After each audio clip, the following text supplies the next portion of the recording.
Last time on Square Roots. Were the planet to die, so many things would be lost, and that which binds us together would be no more, and I would be loath to live in such a world, which is why I must ask you this one favor. Don't worry, it's a simple thing. Run, Cloud. Run away. You have to leave. You have to live. To hear the Square Roots podcast, Final Fantasy VII Remake. Final Fantasy, it's Final Fantasy, yeah, Final Fantasy VII.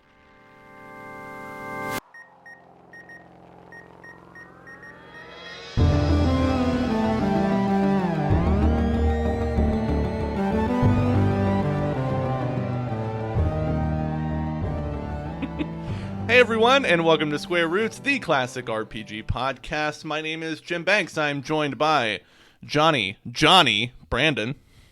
Hey, I'm Johnny, your favorite character who spends so much time in Final Fantasy VII Remake for some reason. But Jim loves him. Jim loves Johnny. Mm-hmm. And Vanessa. I'm Vanessa. And this is a podcast where we play and talk about your favorite classic RPGs, and we are playing when did this come out? 2020? Yeah, Pandemic. 2020. Pandemic Final game. Fantasy VII Remake. You can tell this game came out in 2020 because of the amount of undercuts in this game. A lot of undercuts. Whole lot of undercuts. Excuse me. We already played Final Fantasy VII? This is the remake. But It's different. Is it 10 years old? No. God damn it, Jim! We have one rule. You know, the listeners can complain, but it's their choice to make us play this game. They voted for it. That's right. They did vote for it, so blame your other listeners. Yeah, blame those non-patrons. Or thank them once you play it and realize it's pretty neat. Yeah, it is pretty neat. But before we get into that, let's do a quick round of level ups. I feel like we all did some stuff.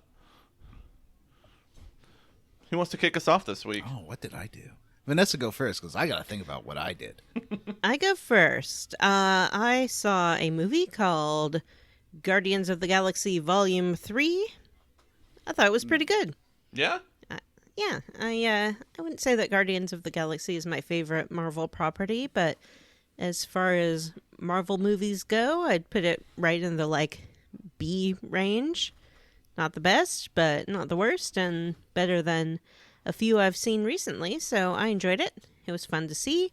I got a little cranky because sometimes I think I'm, cool and hip because I like these, not so mainstream anymore old rock and roll songs, and then they always put them in the Guardians of the Galaxy movie, and then everyone knows them and all the kids are singing them because they buy the soundtrack, and I'm like, that's the only thing I had. That was the only thing that made me unique and interesting was my ability to talk about the band the and now what do I have? Nothing. Excuse me, it's pronounced Zeeta? The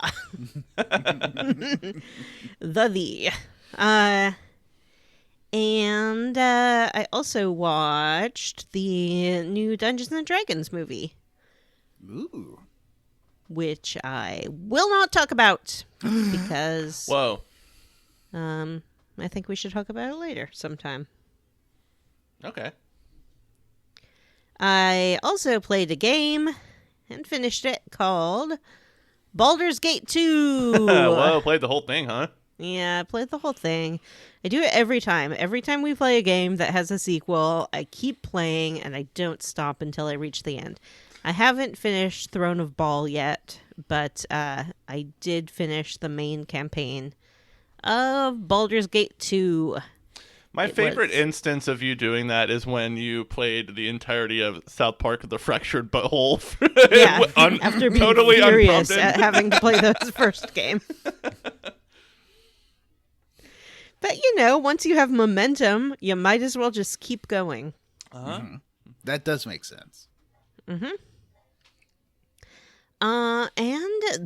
Other than that, I think that's about all I did. When I watched the Dungeons and Dragons movie, my friend and friend of the show via the Patreon, Julie, came over and watched it with me, and she brought me a book from her trip to the United Kingdom called Bring Me the Head of the Taskmaster.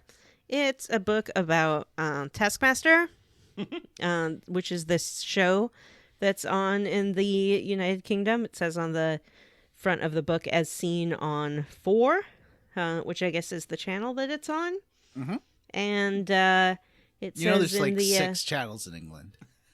yeah, there's only 6. And it says in the like copyright information that the book is based on the show. So I'm pretty excited to learn more about this television property and read a bunch of words that are written in British English. Yay! Just remember to just delete those U's from your mind. They don't even exist. Don't get confused.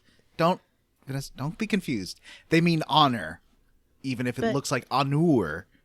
But Johnny, I can't delete you from my mind because you is all I think about. Ugh. Johnny just made a disgusted face, which were I a more delicate soul, I would take great offense at. But I got to admit, even if you were the hottest like if Zangief were made real, came up to me and said that, I'd say the same thing.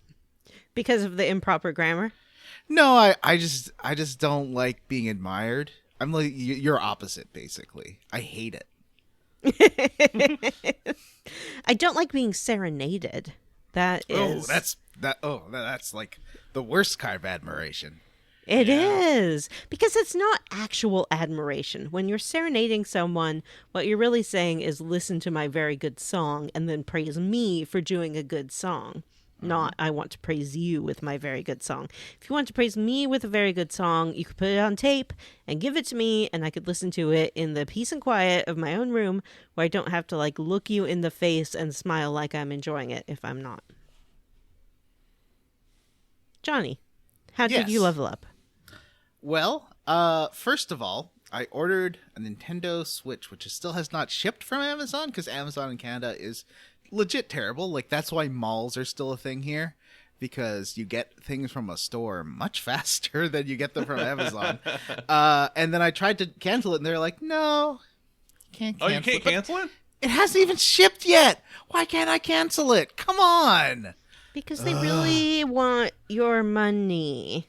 Is it shipping from Amazon, or did you buy it from a third-party seller?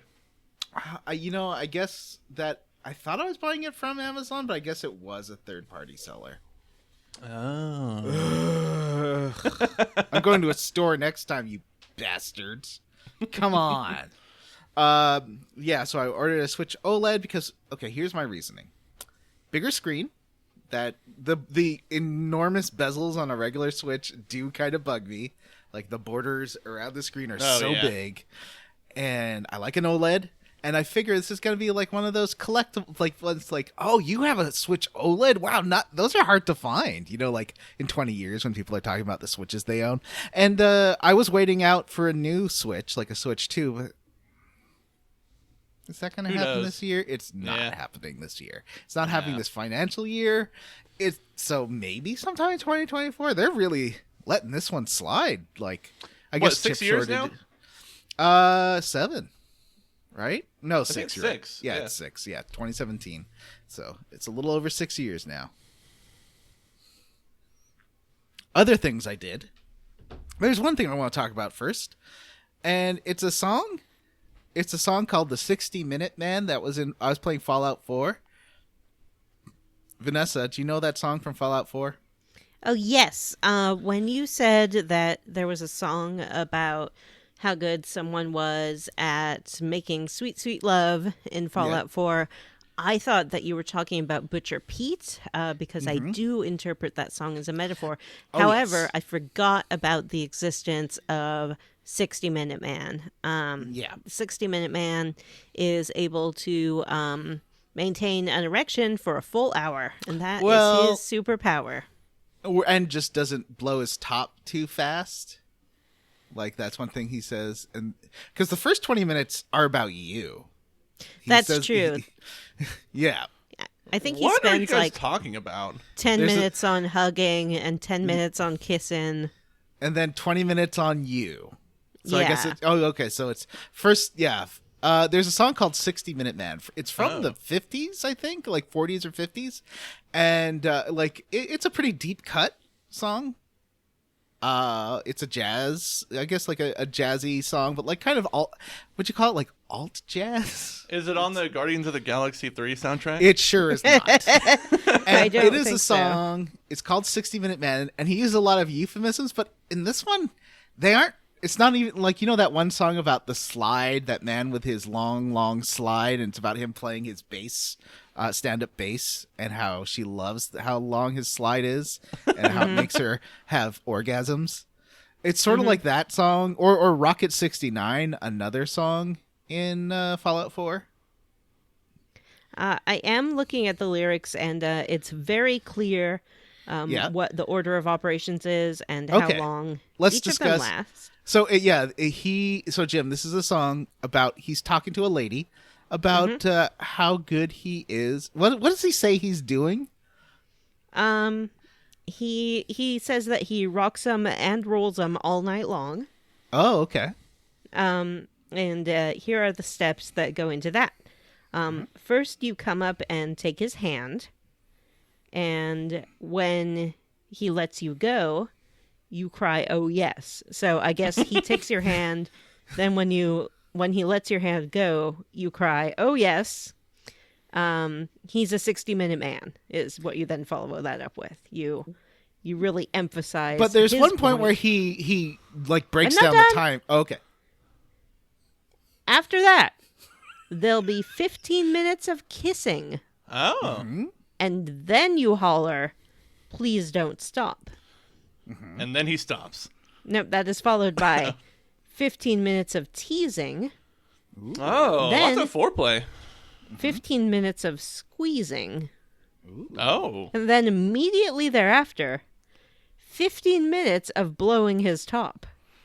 I think this guy needs to learn about a little thing called multitasking. Some Yeah. of these things you can do at the same time. Well, and also, that does not add up. Well, yeah, I guess it does add up to 60 minutes, but he does the kissing, he does the teasing, he does the squeezing, and then he blows his top for 15 full minutes. Huh. It's like a It doesn't tantric sound thing. great, I'll be honest. Like, Well, I don't know. some people. Maybe he's underselling it. if he's blowing his top that long, I mean, presumably volume is going to become a problem at some point. You're going to have to put down a tarp for something like that. Ew. Yeah. It's true. What does this And have to do with also John's there- level up? Well, you know how people say that the Johnny and Vanessa episodes are always the best because we stay so well on topic. Mm-hmm. I also played some Fallout 76 now that it has people in it. It's pretty good so far. It feels like a Fallout game. It's not like Elder Scrolls where you play it and you're like, oh, this is just an MMO.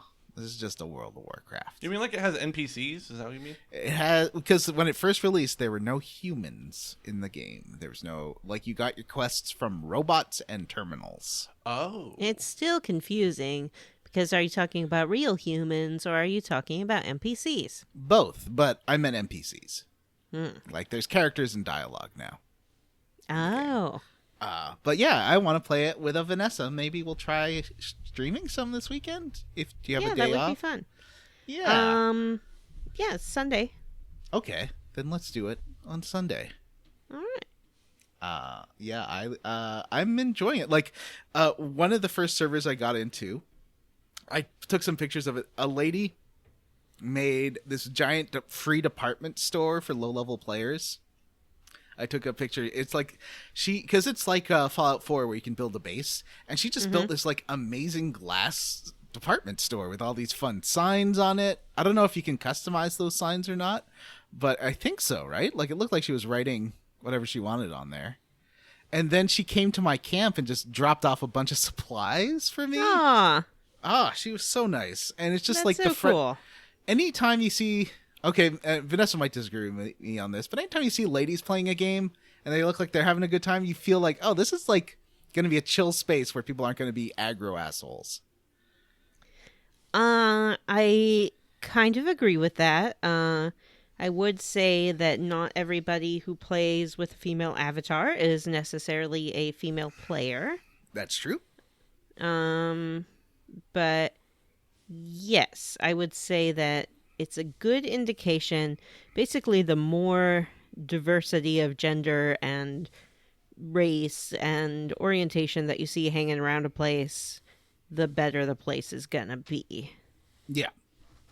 Because people can be jerks, but rarely can a whole bunch of different people be the same kind of jerk. That is true. And everyone can be jerks. I mean, there's jerk ladies. Oh, yeah. There's, jerk people. But this was such a pleasant, positive experience. And it, unlike a lot of these other online versions of Bethesda games or other RPGs I like, it just felt like the game. Like, you can still pick up objects. And I don't think you can physics interact the same way. Like, you can't drag bodies around. So that's maybe the only difference. But otherwise, I don't know, it was really fun. And just felt like a less dense Fallout game because it's set in the countryside and not in a city. Do you find it to be a satisfactory single-player experience? I haven't played enough. I've been so busy. It's just been a really hard week for me. So I can't tell you that, Vanessa. But let's try the online and see if we like that. But so far, like, it just has quests and stuff. It feels like exploring a Fallout countryside. But I haven't done enough. Like, I got to the first dungeon of the game. Like, first interior building, which are... They treat more like dungeons. Mm-hmm. But it was cool. Also, I was telling you guys about this, played some Gran Turismo Sport Online, or 7, they call it their sport mode. Like their ranked, real, professional one. You had to, like, watch a 6-minute video on etiquette before playing it. And it was really nerve-wracking and exciting. I really, really liked it. There's still jerks who are going to try and grief you, but they will turn not invisible, like transparent, and they can't touch you if they start, like, driving the wrong way or driving aggressively. Mm-hmm. So, like, people can't really grief you that much. That's some hardcore gamer talk, the griefing. And I'm glad that you aren't being griefed or nerfed by noobs. You'll get punished if you cut the course, like if you cut a corner too much, or if you hit another car. It'll slow you down. So it's the game's really pressuring you to drive nice. Like, I see. It is up because they want the game, like the Gran Turismo movie, which is coming out, is basically what the guy who makes Gran Turismo, Yamaguchi, what he wants to do is get people to be real race drivers. What? Have you heard about that movie? It's about a guy. It's based on a true story about a young man who was playing Gran Turismo online and won the championship, and then got the opportunity to be a real live race driver. Yeah, I think the movie actually looks, dare I say it, kind of good. It's directed by that dude who did District 9. Oh, really? Yeah. Huh. Why am I not remembering his name right now? Because every other movie he made after that wasn't very good. Yeah. Excuse me, that's Chappie Erasure, and I'm not going to stand for it. Neil Blomkamp. Yeah.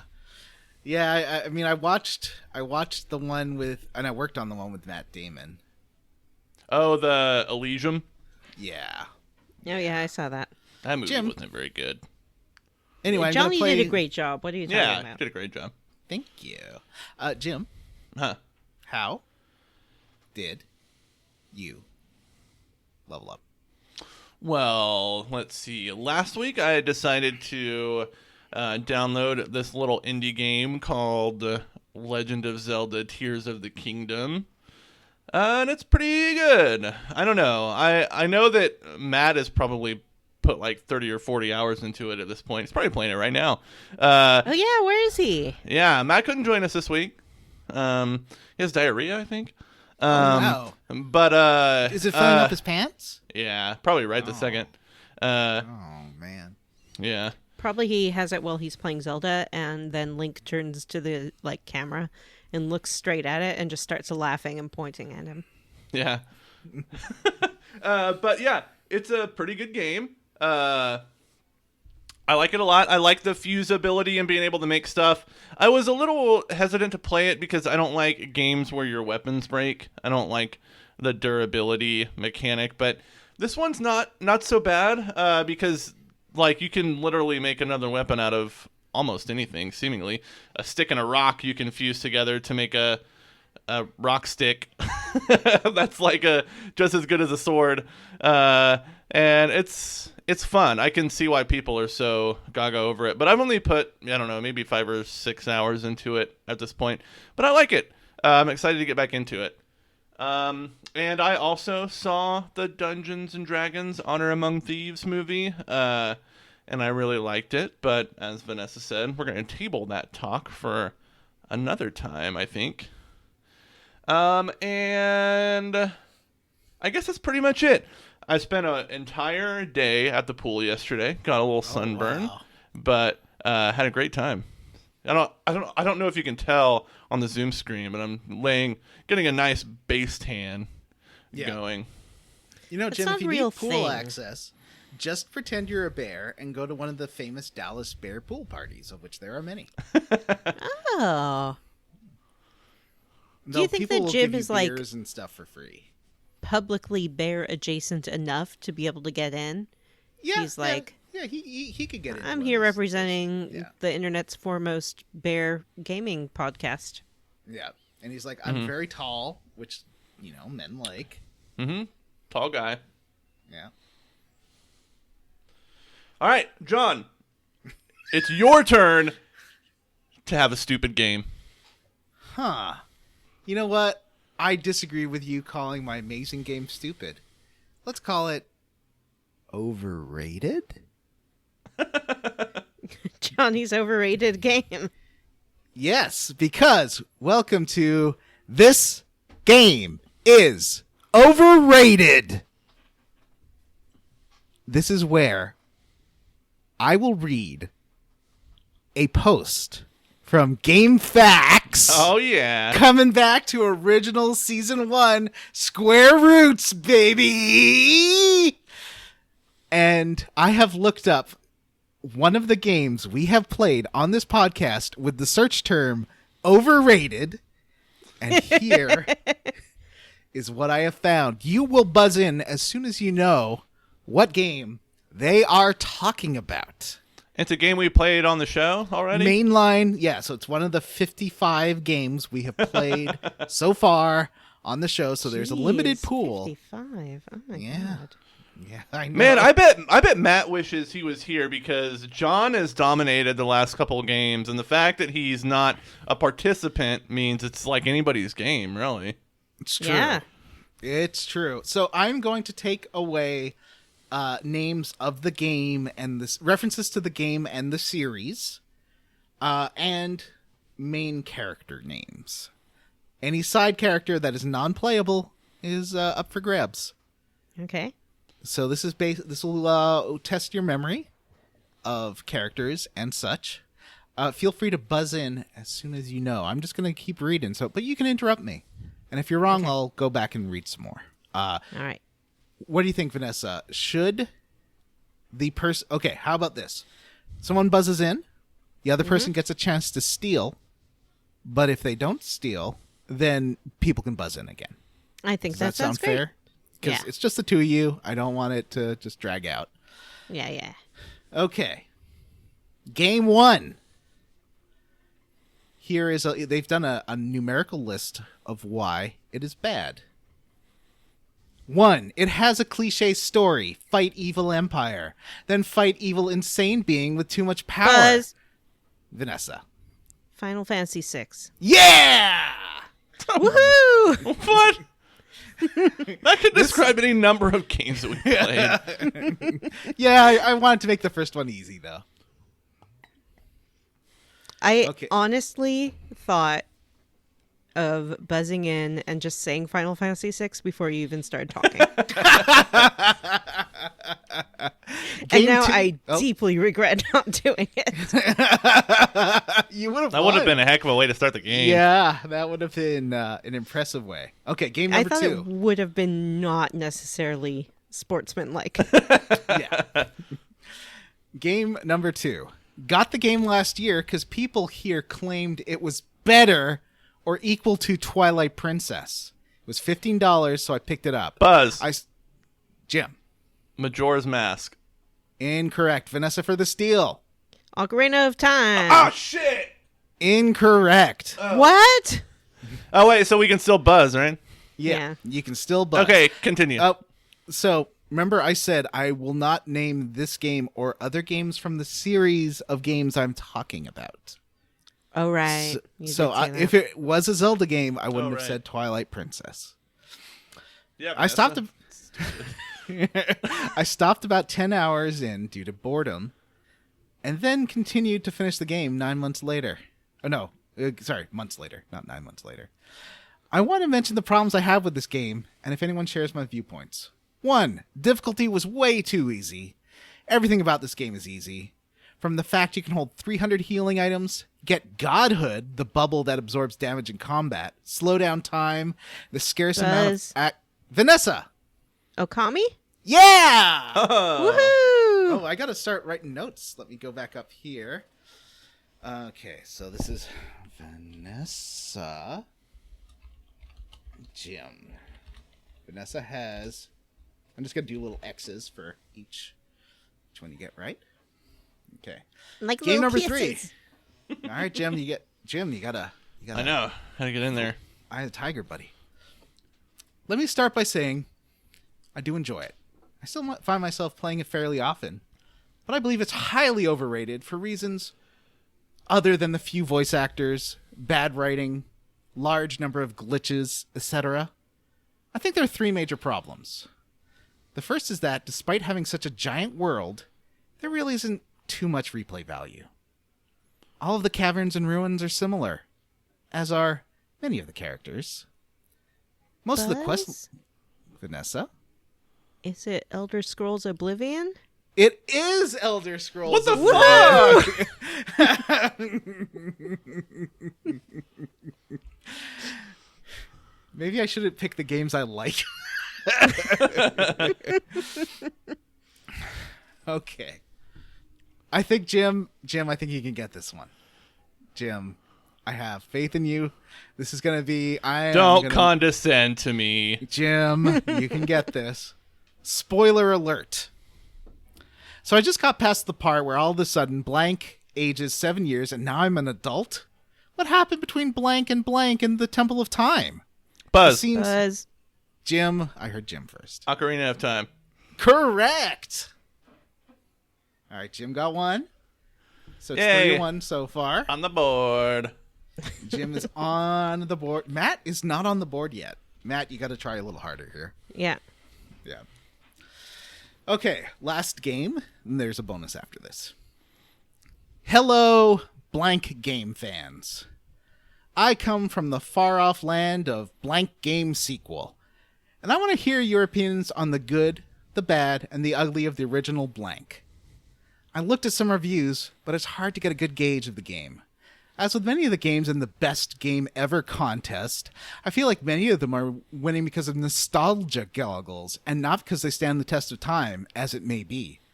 Don't get me wrong, I give credit to games that do well for what they had to work with at the time. I'm not going to hate them for the meh graphics. It's the gameplay and /or the story that counts. But I see things like Pokemon Red/Blue or other blank game pushing on, and I question, yeah, they were good. Yeah, they were influential. But were they really that amazing? Best Game Ever is a lofty title. A game you could say, I want every person to play this game and they will love it. And I just feel people are overlooking the flaws of their favorite games and elevating it to Best Game Ever status. So back to blank. Can someone give it to me straight? What is good about blank? What are its flaws? If I go play it as a first-time player, although again, I've played blank sequel, I'm familiar with most of the mechanics. Would I enjoy myself? Is there some aspect of the game that I'll get pissed about and ruin the experience? No nostalgia goggles allowed. Okay, there's a follow-up post, because this one didn't have that many hints. Mm-hmm. Okay. It's kind of overrated. It's easy, it has decent graphics for the type of game and good music, and that's about it. But Blank was just a rehash of ideas from Matsuno's earlier work, Ogre Battle / Tactic Ogre series. Then they just slapped the Blank brand name to sell the game using an established brand. It was a good game, though. However, it is terribly easy and very basic. Honestly, the mod version 1.3 regular content mode is much more enjoyable than vanilla Blank, with hard mode being more fun for veteran players. If you played Matsuno's other titles, you can tell they could have done more with the story in Blank. They sort of gave up once they give you Orlando. Blank was made to get gamers into the whole tactics style of games. Buzz. Buzz. Jim. Final Fantasy Tactics. There's a lot of hints there.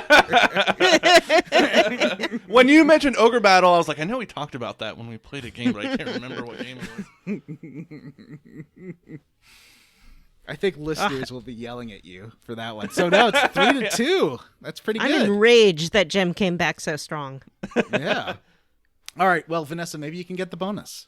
All right. The bonus this time, and I'm going to see if I can keep doing it, but this is a little harder, is about a character. Okay. I know most experts pretend to like him and hype him up to look knowledgeable, but he's not that good. First, you have to get the rages. Then you have to use the right one for the battle. He can't switch to magic or items, notable against bosses. And there's always a 50% chance of not using the special attacks. Buzz. Jim. Vincent Valentine? No. No. I mean, you're really on the right track there.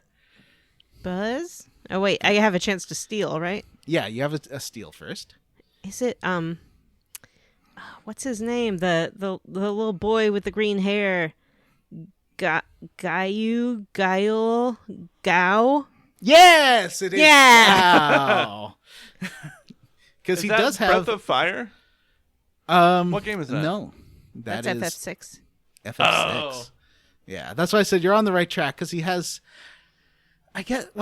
Barrett gets enemy materia first, right? Not Vincent Valentine.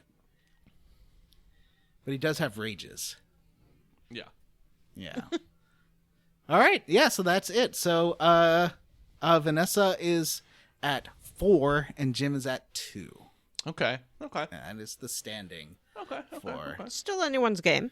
Johnny's overrated game. Or jog.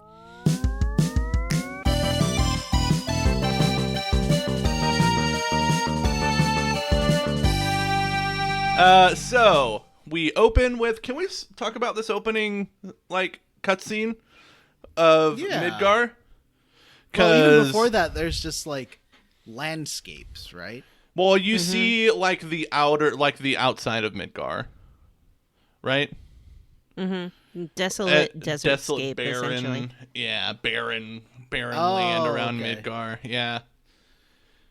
And then we go in and we see a little. It's like a little kind of steampunk town. I was very interested actually in what they were doing here because they have. It looks like a mashup between New York and Tokyo, probably, but steampunky.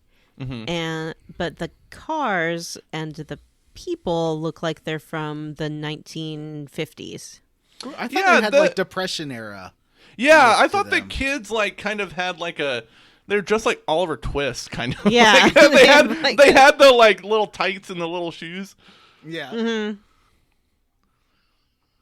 But then you also have undercuts.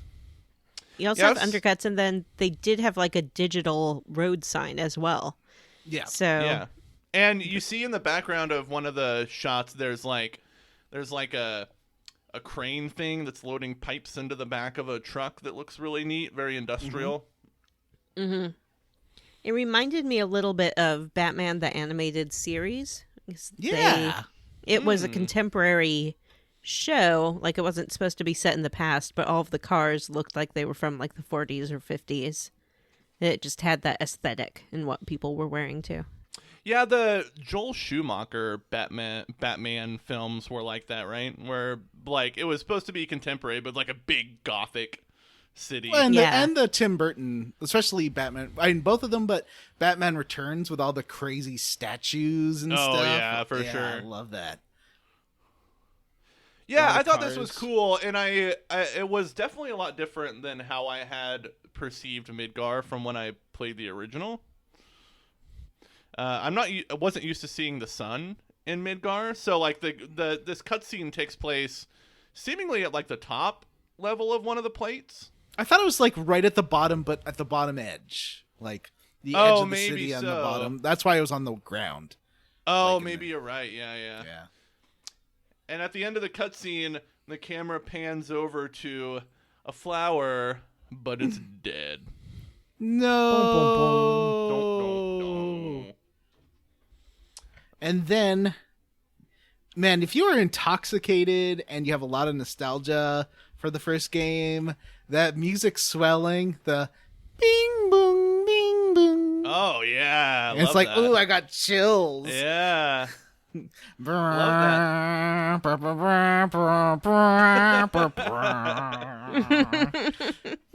And then you get like Lady Aerith walking around picking up a flower.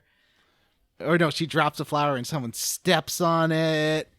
Yeah, Yeah. Super uncool. not cool at all. So uncool. And then we cut to a train, and the train is speeding into a station, and we see two guards come up to it, two Shinra guards, and they like split up to go check out this train, and we hear one of them go, and then the other one turns around, and he gets like grabbed by Charlie Sheen. And then a lady kicks him in the stomach. Mm-hmm. Isn't she slightly apologetic about it? I think probably. Yeah. But is she really? Like, No. because No. I've known people like that who will like say something horrible and then be like, just kidding. You're dead.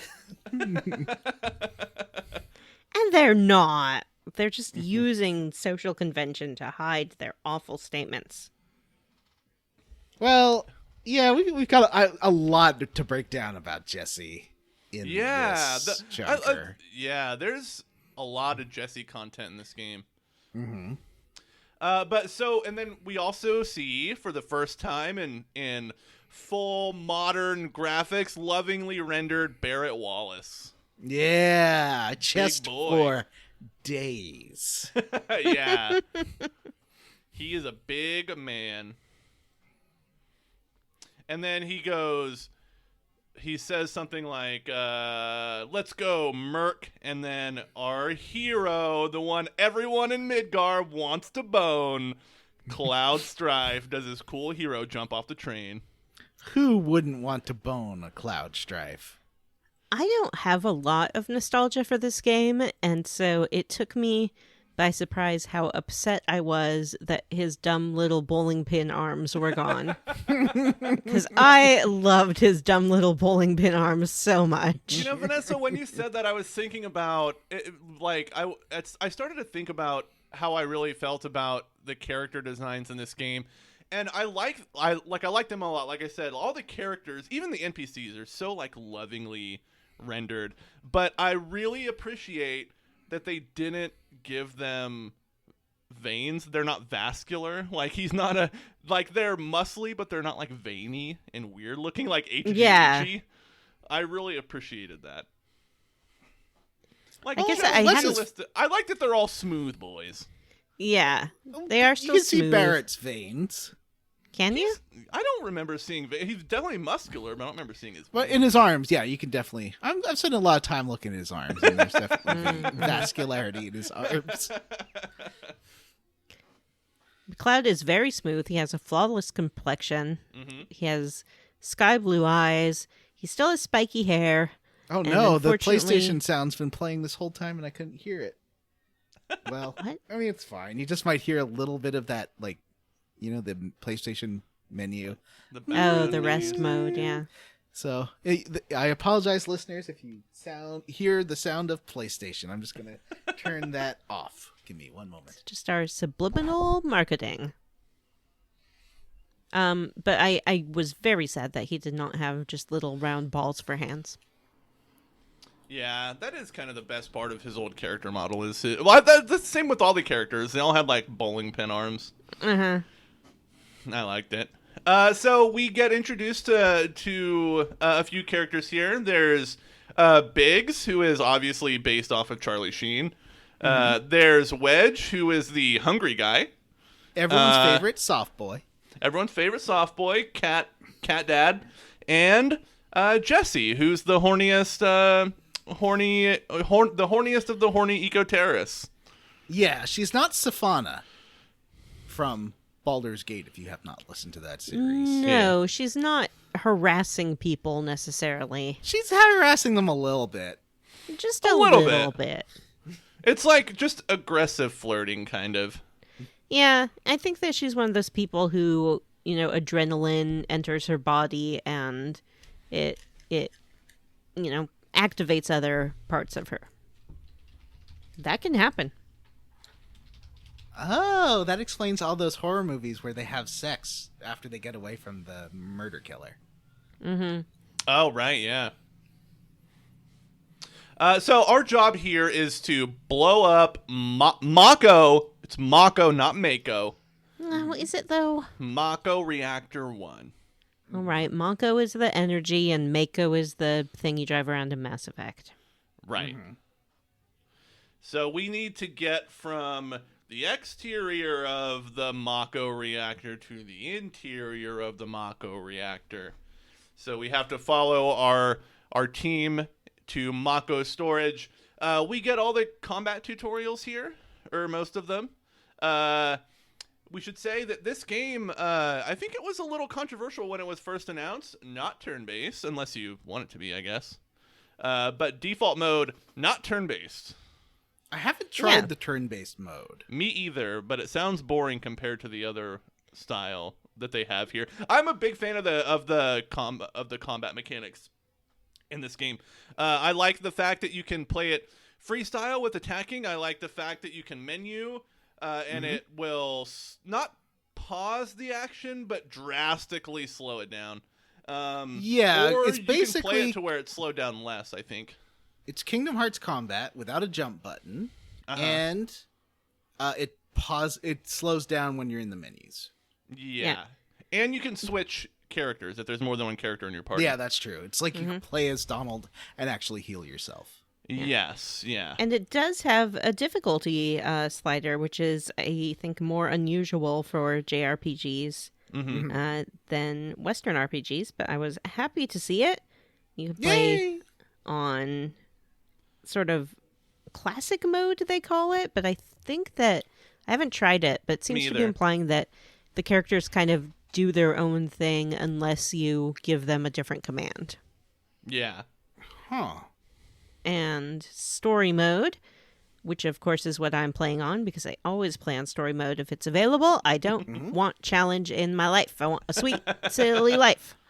And I guess normal mode. Is there like a hardcore mode as well? There's a hard mode that's unlocked in New Game Plus, I think. I'm playing a New Game Plus file. I played the original. I just did a playthrough of this over the last few weeks. And I will say that playing on easy mode is like kind of the perfect difficulty. I never remember having to use any healing items until maybe like the last half of the game. Oh wow. Otherwise it's challenging, but not in a way that stressed me out. Like it forced me to use like a lot of magic and stuff that I wouldn't otherwise use if I was probably on story mode. So I really like it. I like the way they tweaked the difficulties.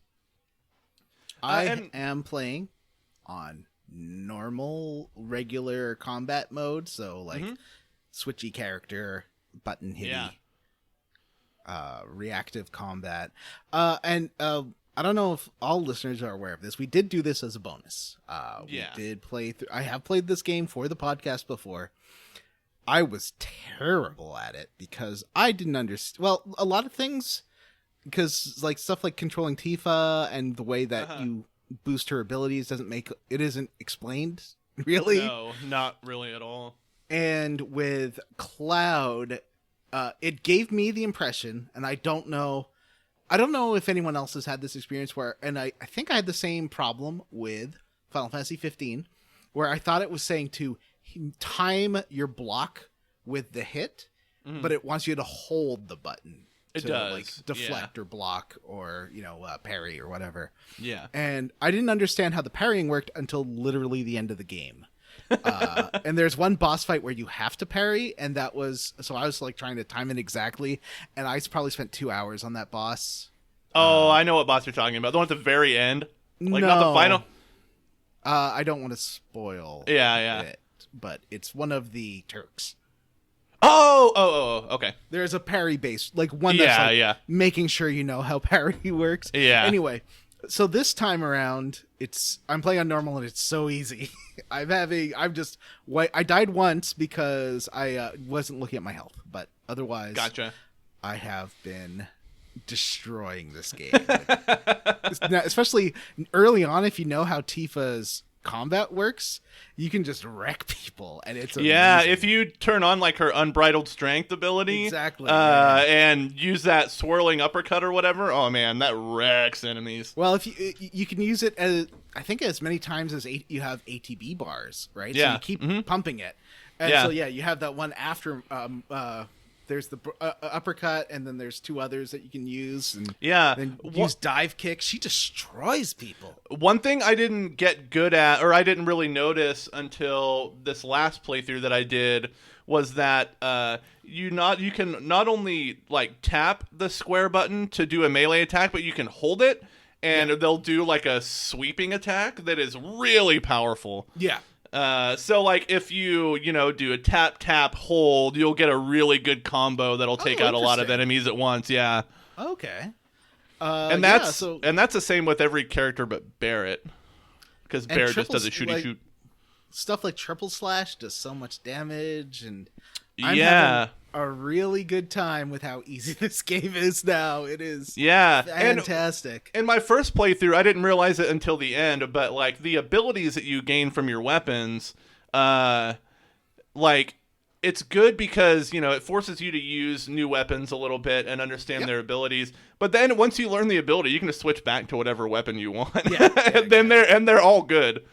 They just have, different materia slots like the weapons from the original. You can level them up, right? You can level up, every weapon that you have, and they all gain ability. They all gain AP concurrently, so you can upgrade whether them all you're using them or not. Yep, whether you're using them or not. Whoa, that's so contemporary. Sorry for getting so in the weeds about combat, but the game does start off like the original Final Fantasy with a combat encounter, so figure we should get that out of the way. And you get some materia up front. I think you start with the fire materia, is that right? Mm-hmm. Yeah. The game also starts off with Clud being his typical irritating self. Yeah. He is the worst character. I hate him. There's nothing good about him. He is arrogant. Wow. He is mean. He has dumb bowling pin arms, except he doesn't even have those this time. Well, I like that his arms are kind of dumb looking in a different way. They're just like Twink, who has gone to the gym a few times, arms. Yeah. Yeah. And he's like, I'm so good at fighting. When do I get paid? Cloud. Easy. Cloud is a mercenary that has been hired by Avalanche. I like that they kind of expand on what Avalanche is in this version of the game by a lot. So, Jim. Yeah. Sorry for interrupting. Yeah, go ahead. I'm going to assume there are people who are playing this along with the show who have not played Final Fantasy VII regular. Right? So we don't want to go into spoilers, but no, but I think it's okay to talk about some of the world building stuff. Right. Yeah. But it does get confusing due to the, shall we say, differences between the story that we'll get into, even in this chunker.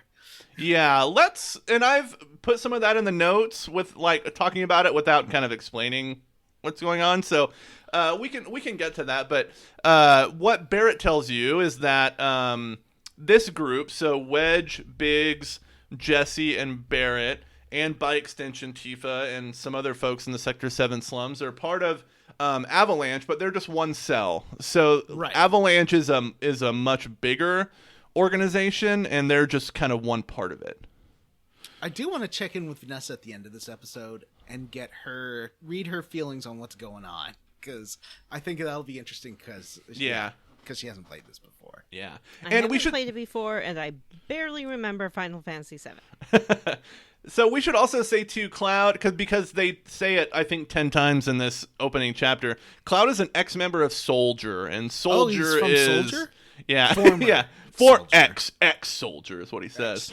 Yeah, Soldier is Shinra's elite military unit. They take talented soldiers and they expose them to high levels of Mako radiation, and then it augments their physical and magical abilities.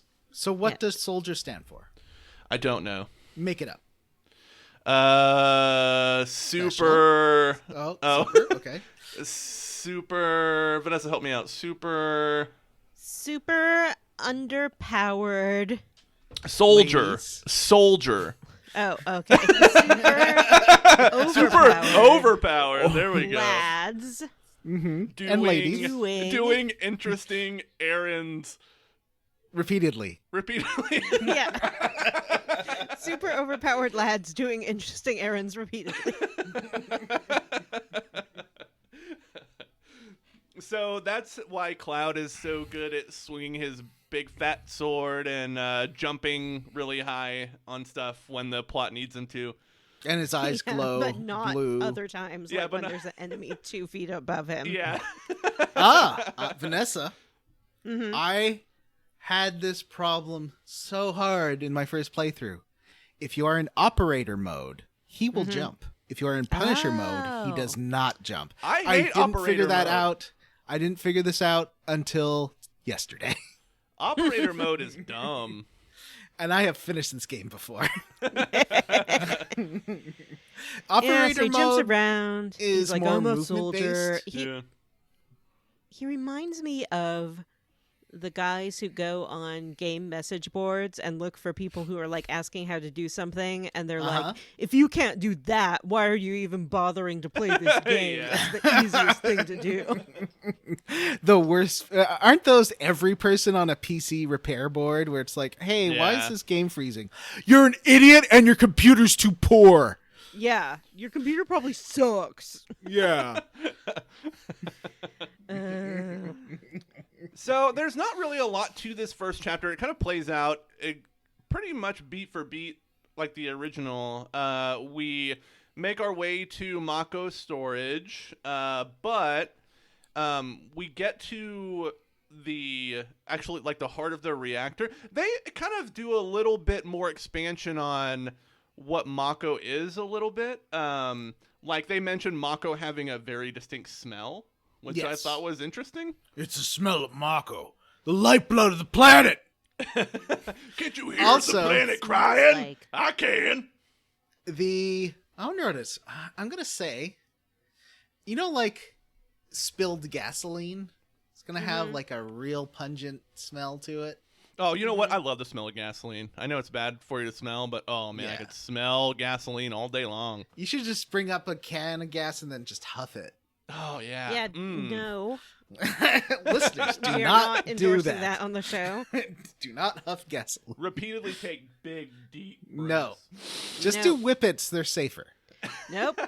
Have you all ever seen, like, there was that horrible addiction show that was on a while ago, and when they would show people who were addicted to, like, inhalables, it was just the most horrible, sad thing you can imagine. I know. One of the most famous clips from that show is a girl, because I used to watch that show. Intervention is what it was called. Mm-hmm, there was a girl who was huffing air duster, and she huffed multiple cans of it in one sitting, and she was so messed up. And she turned to the camera and goes, "I'm walking on sunshine." It's sad, I don't like those kind of shows because they're not about helping people. They're about like exploiting them. Yeah. Yeah, probably. So I didn't. Oh, sad. Anyways, we're not huffing Mako in this game. We just smell it. Yeah, it's it's I was around. It's thinking like that Mako would smell like, I don't know, like soil, like fresh soil after the rain or something. ooh, that's a nice smell. Yeah, or like maybe like fresh cut grass. Ooh. Also, you really get a poor introduction to Barrett, which is very similar to the original game of him, but with voice acting and like motion capture. He parades around like a pro wrestler, like even doing the rocks. Like, Yeah, can you hear the planet? Do you know what the rock is cooking? Kind of deals. Yeah, I feel like that scene especially kind of soured me on Cloud at first because, like, Barrett is, he's proselytizing about how we need to save the Earth, and you can hear the Earth in pain, and Cloud's like, "Can you really hear that?" And he's like, "Yeah, I can." And Cloud just goes, "Get help." Yeah, because he's the Shitty worst. thing to say. Cloud is the worst. He doesn't want to be here. He's a way too cool merc for any Yeah. of this. He's awful to everyone. The only one he's nice to is the girl he wants to sleep with. He's the worst. He's not. Like, which girl are you talking about here? Tifa. Okay. Because there's 3 girls that you could say he wants to sleep with, but not in this chunker. Only 2 in this chunker. Yeah. However, Barrett, yeah, this is a bad introduction to Barrett, and I felt bad because I was like, when I first played this game, I was like, what is up with this performance? This is terrible. And Ron's like, but I really like this guy. He was really important to me. I'm like, oh, I don't want to say that then. But then playing the rest, Barrett immediately gets better. I think he does. Yeah, I think as the game goes on, especially like when you really get him into your party in like the middle of the game, he becomes like 100% better. Even Feels a by bit the like a train. parody at first. Yeah. Yes, he's kind of like intimidating at first. Like he's just yelling constantly. It's like, man, this is a lot. I think at first he's putting on a show for Cloud, especially like trying to intimidate and like show off to Cloud, and that's why he's acting so just awful. Yeah, Cloud... well, I feel like he's acting towards Cloud the way he acts towards everybody else who works for Shinra in this game, which is to get right in their face and scream about them about how terrible they are. Right. Well, we'll talk about that in a bit too when we get to the train. Yeah. But, Yeah. I have Made me so many. uncomfortable. I have so many questions about why Cloud is acting the way he is. I know now that we've played through Final Fantasy VII, I know some of it that I didn't realize the first time I finished the game. Yeah. But why is he being such a dick? Like, Zack wasn't a dick, right? Like, I don't understand. Yeah. But we'll talk about that more. Yeah. Well, even though I don't think that even gets revealed in this chunk or this game. Yeah, you're the one who said not to bring up stuff Well, that like. so we should say Okay. that we are playing Intergrade. Yes. And included in our playthrough of this, we will play the DLC. Don't spoil Intergrade because I have not. I won't. Okay. But there is some Zack content in this Interesting. playthrough that we'll get. Okay. So we make it to the heart of the reactor. We go to place the Matt, explosive. on it. bleep the word Zack out every time we Yeah. say Zack. Yeah. We don't know who that is or Yeah. that he even exists. Yeah, you don't see any of him in the main game, actually. Zero Zack. So we place the explosive. We can choose to set either a 20 or 30-minute timer. What'd you guys set? 20. Yeah, 20. Set 20. 20 more. 20's more than enough. And then as we do that, we're ambushed by the guard scorpion, the first real boss fight of the game. Yeah. So Is it, that or was the first real boss fight that thing we run into in the hallway that you That have was to like cast a- fire No, on? that's the sweeper. Yeah. You'll encounter those a lot. Yeah. And you also get like a little tutorial on switching to Barrett to shoot like unreachable the enemies. turrets, yeah. Right.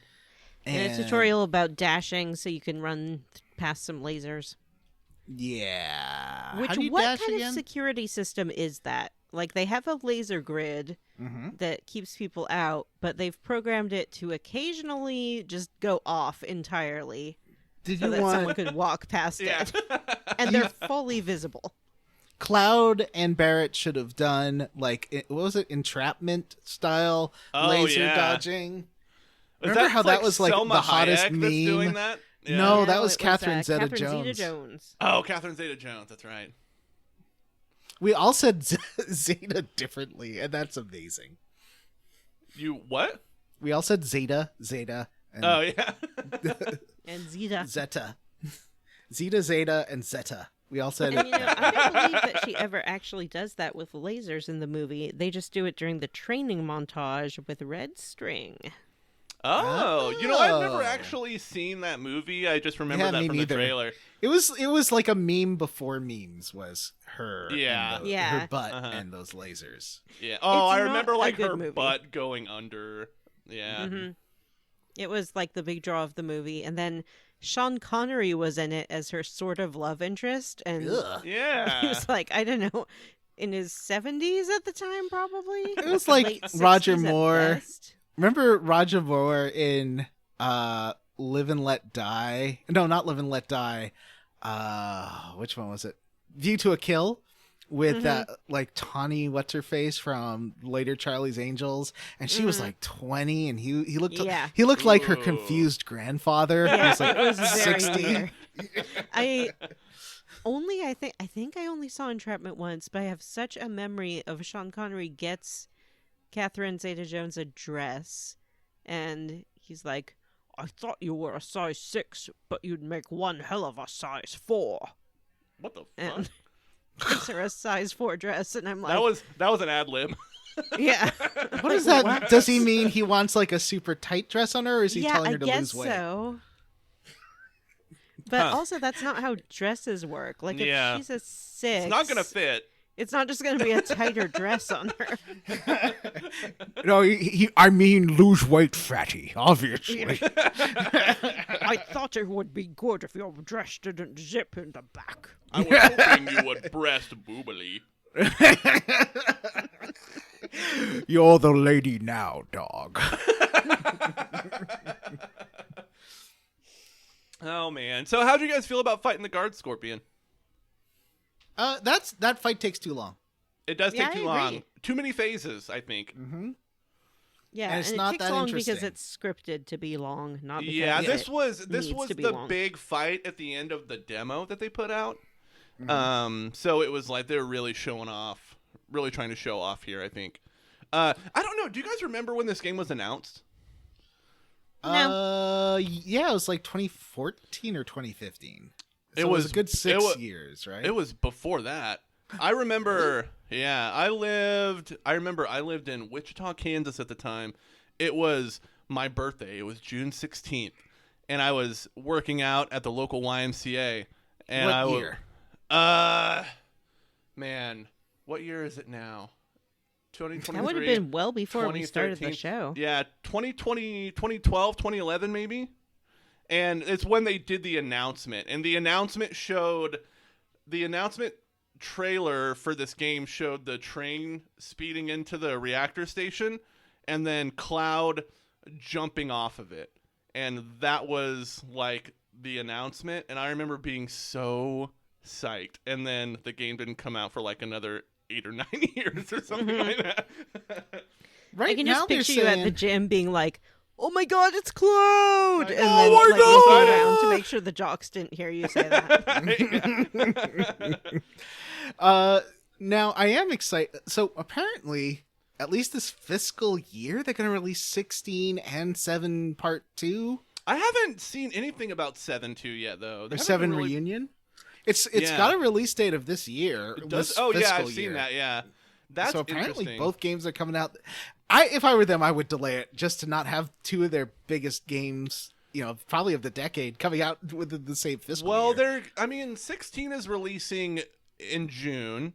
Yeah. So that gives them a 8 while. months. Yeah. Well, they could. I wouldn't be surprised if they released Reunion around like maybe November, December. Be a nice holiday if game. it is this fiscal year, I see it being like April or like March, the end of March. What do you mean? What fiscal year are you on? Fiscal year Q1 starts in April. But every That's every company's fiscal year can be different. No, but Vanessa, do you know more I thought about this I than thought do? the classic fiscal year ended in February. I thought You're it was asking April. me if I know what or Square the end of March. Enix's fiscal year is? Yeah. No, I do thought- not. I thought they're all kind of the same, and Q4 was always like the first 3 months of, I don't know. Listeners, explain it to us. We're stupid. And, We're not yeah, stupid. John, We you're know right. what the You're right. fiscal year is. The fiscal year for Square Enix ends March 31st, 2023. So you're right. It does end in March. So yeah, I could see them waiting until the end of the fiscal year or the beginning of next.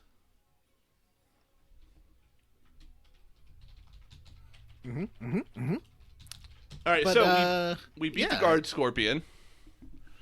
And then we have to run out of the reactor. Well, there's one thing we do before. We put the bomb down. What? We put the bomb down. Yeah, I said that. Oh yeah, We put the bomb right, down right. and we place a timer. You're right. You're right. Yeah. Okay. and then- then I the thought it was the other way scorpion around. hits some debris into the bomb, which nudges the little start button, and it starts to count down. Is that what happens? Yeah, I thought Jesse pressed the button.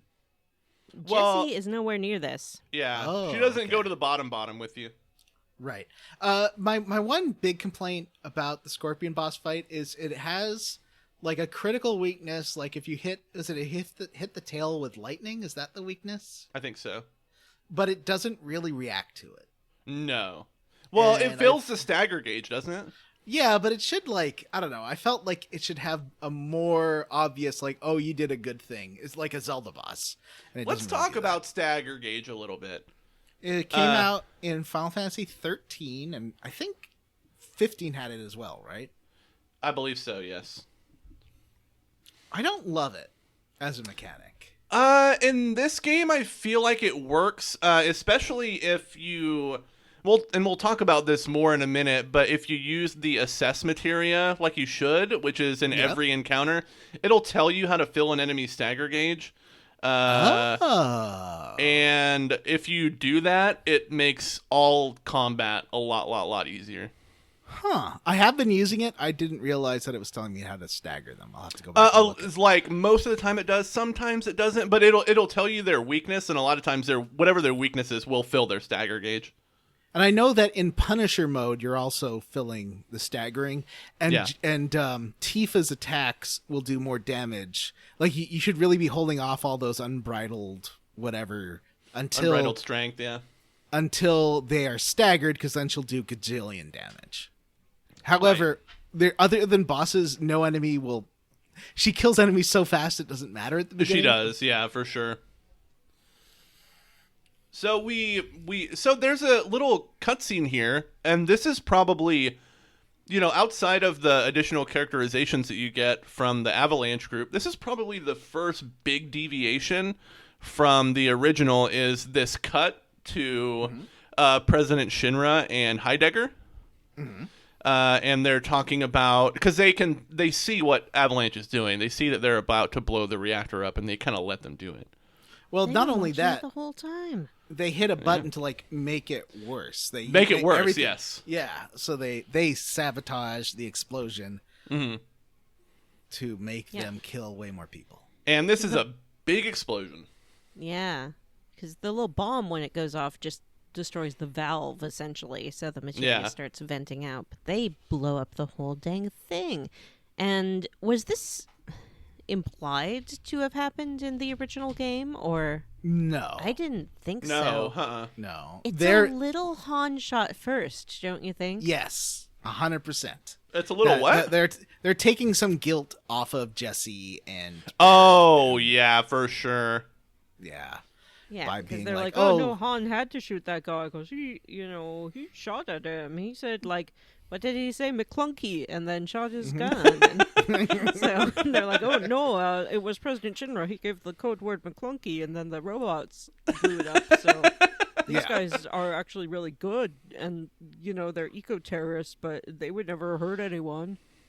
Yeah, they only want to blow up infrastructure, not hurt people. But the way that it unfolded, but yeah, in the original game, they're like, "Fuck it, we're gonna kill everybody." Yeah, this YOLO! game, I will say, to its credit, does wrestle with the consequences of their actions a lot more than the original does.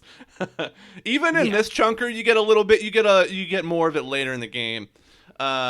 But you definitely, and like this whole next section after we escape the reactor is all in the physical consequences of what they've just done. I'm still kind of sad that that Square never did a Final Fantasy VII original with a improved script, other than they have fixed errors, but they never actually rewrote the script to be good. That translation job was a hard. The guy had no time to do it. Yeah, it was a very difficult, high pressure thing. So the original Final Fantasy VII translation was botched, and I would love to see the original game with a script as good as the Japanese version. Yeah. So this is where we move to Chapter 2. We make it out of the. So I said before, I didn't realize how the parry system worked, and on your way out of the Shinra reactor, you do run into these guys with claws who are in the original game. Oh, And if you can't parry them, like I couldn't because I thought it was a timing-based thing, listeners, hold down R1. Do not try to time it. If you hold it down, you can still attack while holding it down, too. It will parry them, and that's how you defeat things. Listeners, if you're as stupid as I am, please hold down R1. Anyway, also I think it's true for maybe every Shinra troop. They're all weak to fire. Yes. So if you just use fire on them, it will either kill them outright or stagger them. And it's amazing how much I had a hard time. I died all the time to those guys playing through because I thought it was a timing based thing. I was like, I'm not that bad, am I? But holding it through, they just go down so fast. It's like I'm playing on easy, but I'm playing on normal. It's so weird.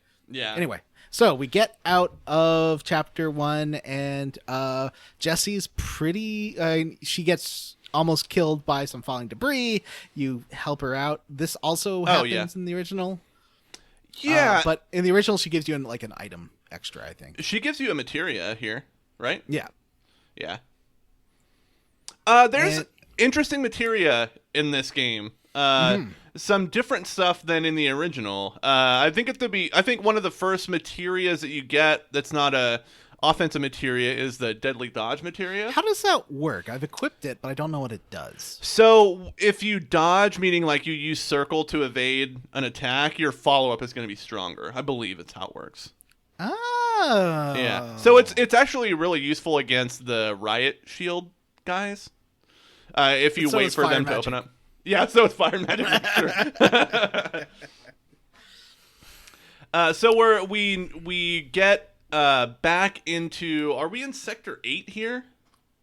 Or well, we're going through the I think the separation between the sections. That's when they're going through these really narrow tunnels and everything's falling apart.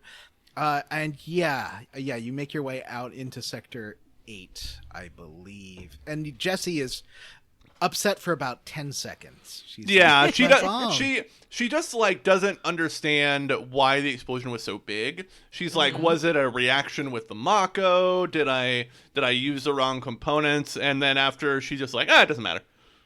Yeah. she gets over guilt very quickly, Vanessa. Yeah.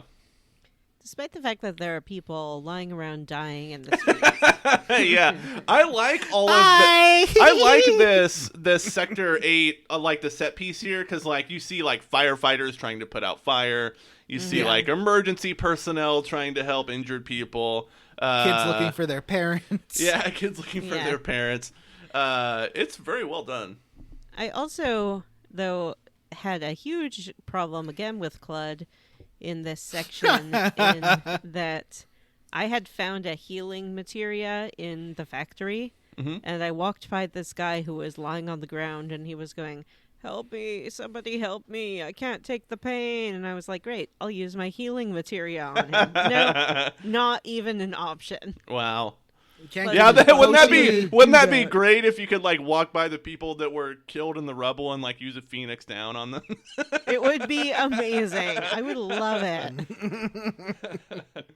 Why isn't anyone else? That ambulance should be full of Phoenix Downs. Yeah, no kidding. Or like elixirs. So the group decides to split up and then meet back at the train to the Sector 7 slums. They're going to meet in the freight car. Cloud goes off by himself, and while he's walking, he starts to get some crazy visions. What? He sees like a town burning. Huh. I like the first person view that you get here. You get like some Baby Cloud POV where he walks out of his house and you see the water tower in Nibelheim. You see like that little town square, and then it's just on fire. Getting some PTSD flashbacks here. There's some interesting visions here because he sees all of that happening, and then he looks ahead of himself and sees... Who does he see? Who's there? Vanessa. It's a man with long white hair and a devilish smirk. Oh. He's quite tall. Mm-hmm. And he's wearing a long black trench coat. Ooh. And he looks like he's wearing some kind of cherry lip gloss. Mm-hmm. And his very soft lips. They are lovingly rendered. Yep. And smooth skin. And he looks at Claude like he adores him. Mm-hmm. Which... What? What? How does that make sense? And Sephiroth is like taunting him. Who? He's saying, this guy. Sorry, who? This guy is taunting him and saying like, "Oh, you're too weak to save anyone." Mm-hmm. And Cloud takes out his sword. He's like, yeah. And he tells Cloud to, as Vanessa said in the opening, run away. He needs him to run away to prevent he's all like, this you can't death. destroy the world because then you'd destroy everything that binds us together, and I couldn't take it, baby. What? But then Cloud snaps out of it. He makes his way further into the sector, and he I think we should mention this is the first real deviation.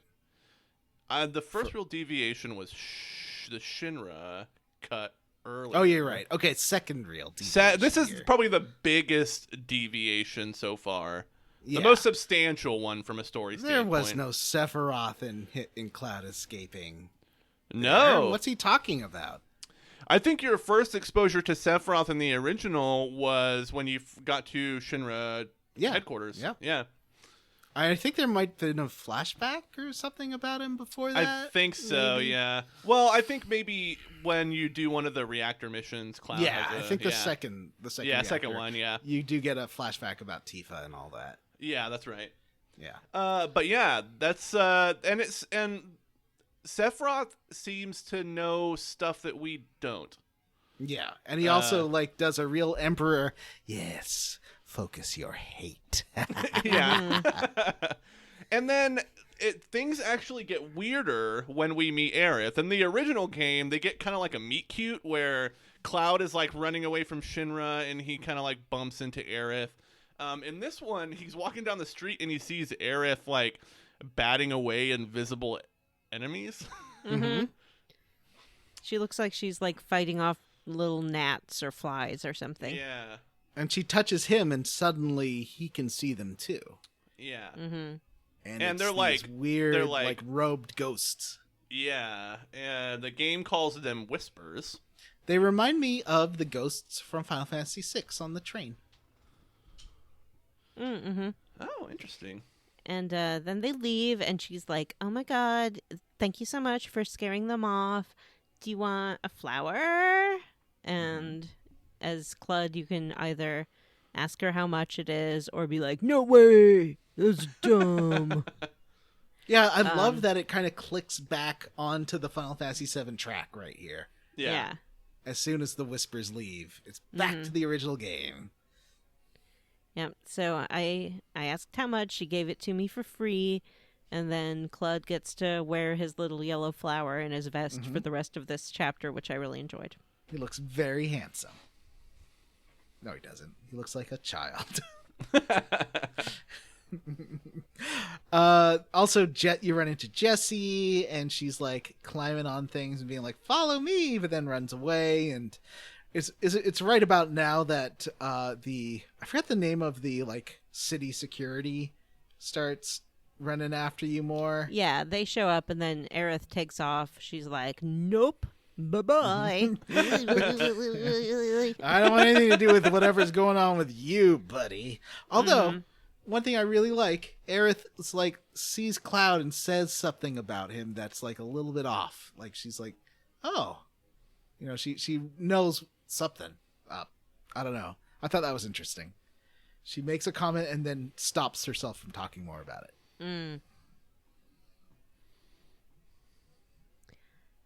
So then you fight a whole bunch of these guys. There is a helicopter that comes. Helicopter? It follows you around. It drops people out of it. There's bad dogs you have to fight.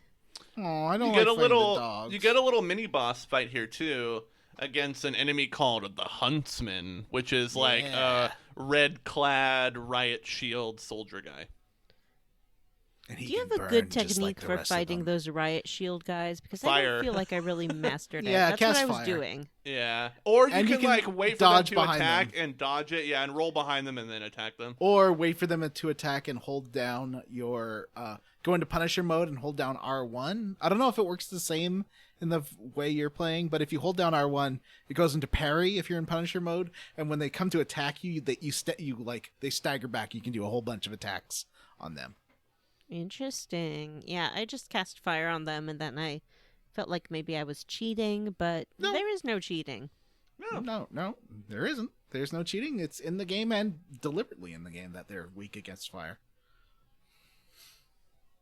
So you go into this big fountain square. You do find that deadly dodge materia if you backtrack a little bit, which is neat because they tease you with it, but you can't get there. Yeah, they do that a few times in the game. Oh, they do it a lot in this game actually, where they tease you with materia that you have to like make your way around to get. There's one point where they're shooting at you as you're climbing up on the rooftops, and it seems like Cloud's taking damage, but I don't think he's actually taking damage, right? Like, yeah, he's, like, you take a couple shots, yeah. Yeah. It's just encouraging you to keep moving, basically.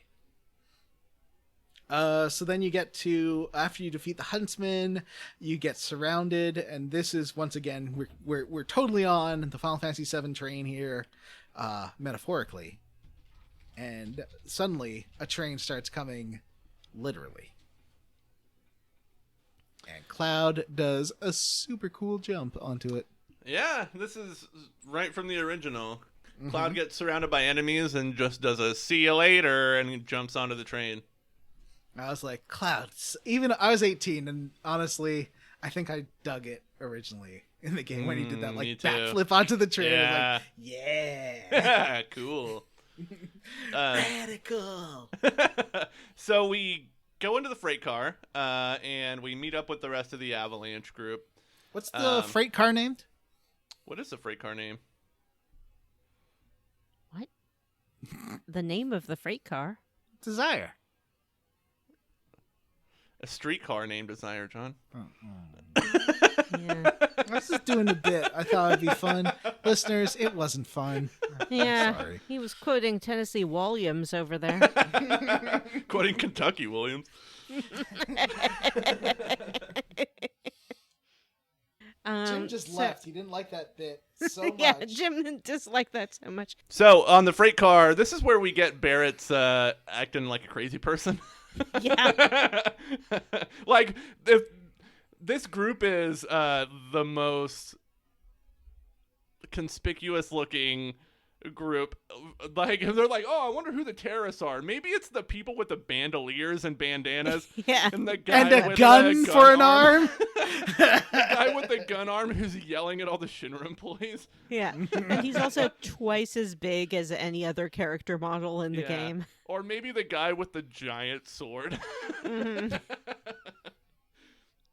But yeah, Barrett's like, we have to like keep a low profile. Let's spread out in this car. And then he sees some Shinra employees talking about how terrible blowing up the thing was. They're just sitting there on the car, and he gets all in their face, like up in their business, and is like, well, I think that the terrorists probably are just trying to save the planet, and I bet they're really cool guys and not bad guys, and I'm a peaceful, law-abiding citizen, but I bet that the terrorists are really cool. I'm not one of them.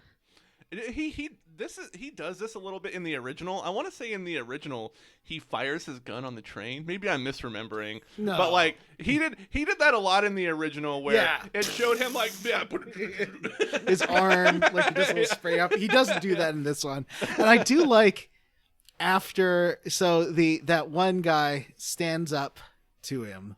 The one Shinra employee is like, hey, I think that Shinra's code is to do the best and help people. And Barrett's like, yeah, whatever. And then sits down and he looks like he's a little sulking a bit. And that's the first time I like Barrett in this game, is when he like gets talked to and feels sad for a second. he's a lot of bravado. Mm-hmm.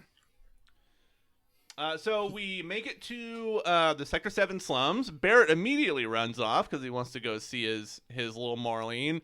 As Cloud, when we leave the station, we run into this guy who's like angrily taking down an avalanche poster off of this notice board. And he's like, ugh, so sick of these posters. Is that like me ripping off the Justin Trudeau did this on the gas pumps? I'm like, no, he fucking didn't. There's a war in Ukraine, you morons. What is wrong with you? They put little Joe Biden stickers all over the ones here too. But yeah, this guy's like pulling these posters down, and he's like, oh, every time I take one of these posters down, it's up within the hour. And he's like, what's so bad about Shinra anyway? And he gestures up at the bottom of the upper plate, and he's like, look at all that steelwork. How is that not progress? And Cloud looks up, and he has like a little vision of the plate coming down. And it sure seems like Cloud's having visions of stuff that hasn't happened yet, but did happen in the original. That does make the whispers come out too. It does. And then Cloud is beset upon by whispers. Yeah, and they fly into the slums. Mm-hmm. Mm-hmm. The script is a lot smarter than I initially gave it credit for. We'll get into this as. But yeah, pay attention to when the whispers, what makes the whispers show up and what makes them go away. I think that's really interesting. Mm-hmm. So we get into Sector 7. This is where we first meet, in the game, Tifa. Oh. Tifa and Marlene are favorite lady. Tifa. Woo. Wow. Speaking of lovingly rendered, oh my gosh. You can tell they spent a lot of time on Tifa. There's one point that's a Cloud POV of her talking to him, and in the direct center of the POV are her breasts. I thought it was interesting the way the game puts you on rails here to like go over and meet her, even though you're in the open world now. It essentially just fixes the camera so you can't go anywhere except straight forward to where you need to go. The game does this a lot actually. Like in the reactor, there's when Jesse is leading you down, you have an opportunity to go down an opposite walkway. And if you try to, Jesse will be like, no, dummy, you need to go down the ladder. Yeah, I tried that too. And I was like, I want to go see if there's a chest over there. I got so lost I actually had to restart this playthrough. I was a little intoxicated when I first was trying to leave the first reactor, and I was like, why isn't it letting me do this? I know this is where I gotta go. I think I was trying to get back down to the reactor, like looking back on where I was where all that debris fell. Yeah. Mhm. And I was like, how do I get around this debris? It's like, no, it's blocking you so you can't go back to the reactor. Yeah. But I got so confused, and the game doesn't really give you any indication on where to go if you get lost here, but I only got lost because I was very intoxicated. I must have told the story when we played the original Final Fantasy VII on the show of getting Final Fantasy VII for the PC, and my computer could run it, but it was slow in its load times, and in the factory segment, there was a transition screen at one of the parts, but the countdown for the bomb kept going. Oh my god! no. During So- in the loading screen. Yeah. Oh. So, and it took so long to load that it's like I could get to the place where you put the bomb, try to leave the factory, the loading screen would take forever, and then so it would go to black and then come back, and it would be like, 3 seconds left on the countdown clock, and it would, you failed to get out. That's a bummer. It was a bummer. I took that game right back to the store. So we get to Seventh Heaven. I love the way they make the bar look. It looks really kind of dirty and also like lived in, and there's lots of cool set design here. I think Marlene is such a cute little video game kid. Mm-hmm.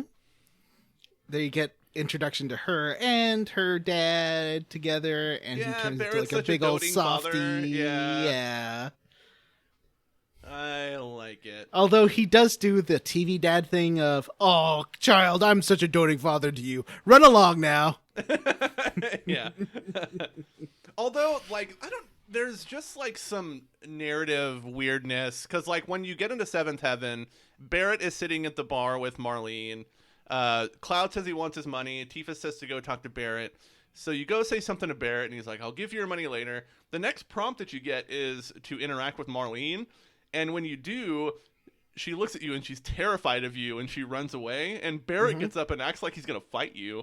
Yeah. It's like, what is the sure game does. trying to tell me here? I don't know.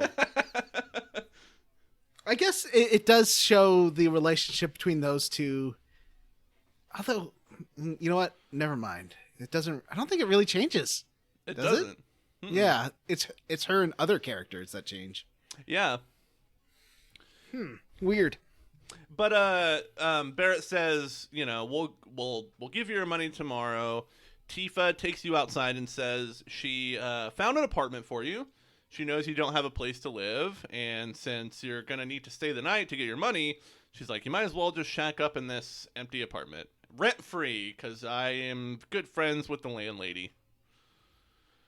It's a sweet Yeah. deal. Yeah, so you Marl. get to go to old Stargazer Heights.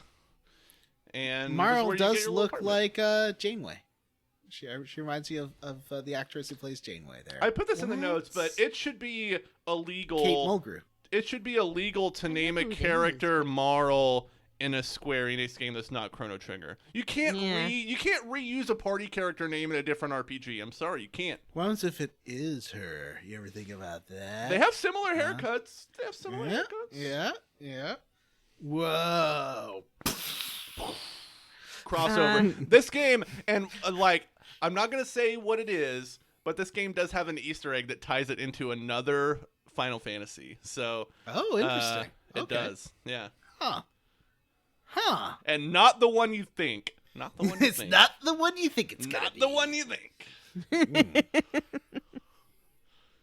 You don't know which Does it one I have- think. Jack Garland coming. Oh, we should have put Did you put Strangers? You didn't put Strangers in Paradise on that poll in the end, right? No, I should have. Oh, I can't wait though. to. We do need to play that this year. Yeah, we do. That'll be fun. If listeners let us. So, we spend the night here. We learn that Tifa is right next door. And on the other side is Cloud's like, who's in this other one? And Tifa's like, don't worry about it. I'll introduce you another time. Mhm. Just a guy. So you go to settle down. I like that when you go to sleep, Cloud takes his sword off of his back and rests it against the wall. Like, it's just a nice little detail. I like that they actually make Cloud's sword a thing. Like, it doesn't just clip through everything. It interacts with the surroundings. So I like that a lot. I think it's right about now is when he's about to raise it. Oh my god, I love that part. Yeah, we can talk about that in a minute. But also, like, when he goes to sit down on those benches, he grabs the hilt of it and moves it to the side so that he can sit down, and it's not like hitting the bench. I like that. So, but yeah, so we stay the night. Cloud jumps up out of bed because he hears some rustling from the next apartment. He hears like some moaning and growling and weirdness. So he decides to go over there, and he opens the door, and dun dun dun, it's Sephiroth. Oh no, he lives next door. And this is the part that John was just referencing, where he goes to take the sword off his back and he hits the top of the door to the apartment, and he can't get it fully off his back because the sword's so big. And then Sephiroth like attacks him and knocks him down. His sword falls away, and Sephiroth is like on top of him. He gets away and is about to like execute this guy, and Tifa's like, "No, wait!" And you look at Tifa, look back at the guy, and it's just a guy in like a tattered robe. Who's got a number tattooed on his arm. And Tifa seriously underreacts to this whole event. She's like, hey, that's just the guy who lives there. He's a little off in the head, but he's super cool. Can you look after him from time to time and check She said his in? name's Like, you Marco. just caught him trying to kill him. Yeah. Yeah, she doesn't react until later. There is a point in this game, unlike in the original, where she does be like, Cloud, you're fucked up. What the fuck? Yeah, when he almost executes Johnny. Yes. Yeah. And the unconscious city police guys. Yeah. Yeah, and Cloud gets visions during the sequence of like more robed figures that are in the crater. Spoiler alert: the crater.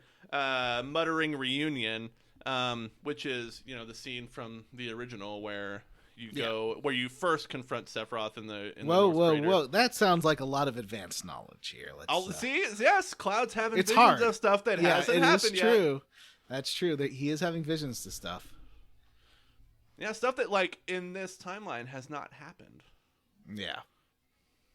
But he recognizes the number, and, like, the number means something to him, which can mean a few different things. We'll have to have, like, a whole episode about unpacking the weirdness with the lore, because we can't do it on the show, and, yeah. Yeah, and there are some unanswered questions about what it all means. But, yeah. Vanessa, what does it mean? Oh, given that you've played both games. Vanessa had a theory. She has a theory. Oh. I do have a theory. I have a couple different theories. The one theory that I was sharing was that it's not really a remake. And then when Jim asked what I meant by that, what I told him, which is not entirely what I meant by it, but is a little bit accurate, is that it is akin to like Tom Holland's Spider-Man versus Tobey Maguire's Spider-Man. I wouldn't call what Tom Holland is doing a remake of Tobey Maguire's movies. Why not? Well, for one thing, Tobey Maguire's in one of the Tom Holland Spider-Man movies. And I guess that's probably the major point. Interesting. It'll be interesting to see how your theory evolves as we play the game. Well, my real theory is that Clud is super dumb and he probably hit his head like a coconut fell on his head, and now he's just having a dream about what life could have been like if he wasn't such an idiot. That would be interesting, actually. I would love that if this was like an incident at Owl Creek, but Cloud version. Like this is like this game takes place when Cloud has Mako poisoning in the original when he's in that wheelchair. Yeah. And this is all a dream of wheelchair bound That would be Cloud. amazing. That would be great. And at the end of the game, like, the camera just zooms out, and then you, like, it becomes all pixely, and you zoom out of his, like, big pixel eye. And from you, the and you original. it just goes straight into that cutscene where Cloud's in the wheelchair and falls into the live stream. The most Yeah, amazing with the original Final graphics. Fantasy VII, yeah. That's wonderful. So the next day, Tifa has a bunch of stuff planned for Cloud. She's like, hey, we're going to get you paid, but first I need to do this water filter work in order to get money to pay you. You can also help me, and you can also do odd jobs for people in town to kind of endear yourselves to people in the slums. Like, if you're going to be a mercenary, then you're going to have a reputation for getting stuff done. So she introduces you to the item shop guy and the weapon shop guy, and then says, hey, you should do some jobs for the neighborhood watch. And the neighborhood watch is our friends Biggs and Wedge. Yep. Yay! And you get a bunch of side quests here. You do. And I the first time I played this, I was so mad. I was like, why are you adding all this crap? But the second time, now I'm playing it again, I was like, I'm having fun. I like the only one I didn't like was the cat one, because I don't know. I wasn't sure if I was doing it right or wrong. I don't know why. Like, I usually suck at these, like, find the thing quests, but I found these cats in, like, 1 minute flat. They do meow, so if you're paying attention Yeah. to the audio, that helps. Yeah. There's one. So, yeah, I guess we can save these for Side Quest Corner, I guess. If we want to have Side Quest Corner. We can just talk about it now. I don't know. I think we should talk about it now, because it's sort of a chunk of the thing. Yeah. Yeah, it's part of the main thing to do. Yeah. I mean, You don't we have to could do talk all of about them. the hot gaming news that we totally missed at the top. Ooh, What? what's that? That Disney is going to close its Star Wars hotel, the Galactic Star Cruiser, I just know. a little bit over a year after it opened. My dream of going on the Galactic Star Cruiser for free, because I wasn't going to pay for that. It's never going to happen. It was guys. only $6,000 for 2 nights or something, It wasn't was only $6,000 for 2 nights. And I missed my chance. And now I'll only have regrets. That's sad. It is sad. Disney also pulled the plug on its billion-dollar Florida campus it was planning to build. Suck it, Ron DeSantis. Yeah, I am not surprised about that. Yeah. I think if Disney could, like, move the whole thing to Georgia, like, just Yeah, cut they it totally out, would. they would do it. Mm-hmm. I wonder if they will. I mean, That would be what's stopping them? Possible. be a multi-billion-dollar. I guess it would take 10 move. years or something, but Oh It yeah, would take at so least. long to, yeah. And some of that stuff, I mean, I don't, their rides aren't built to be disassembled, you know, so. Mm-hmm. yeah. And they would move like 20 square miles or something, right? And a lot of the park is like built into that Florida landscape. Yeah. Yeah. But I genuinely could see them closing it down if they're going to be this aggressive too. Oh, I could Like, see that too. Yeah. Disney- I couldn't could see handle them it. doing that for like a couple years just to be Mm-hmm. like, screw you. Yeah. It's I mean, I don't want corporations changing public policy either, and I don't like how both the liberals here and the Democrats there they're basically more pro corporation, while the conservatives here and the Republicans there are more pro super rich. Yeah. And it's like, Yeah, well, yeah. corporations want to have a continuation. They want people to have enough money to buy things. So in that way, they're more liberal than the super rich who just want to amass resources.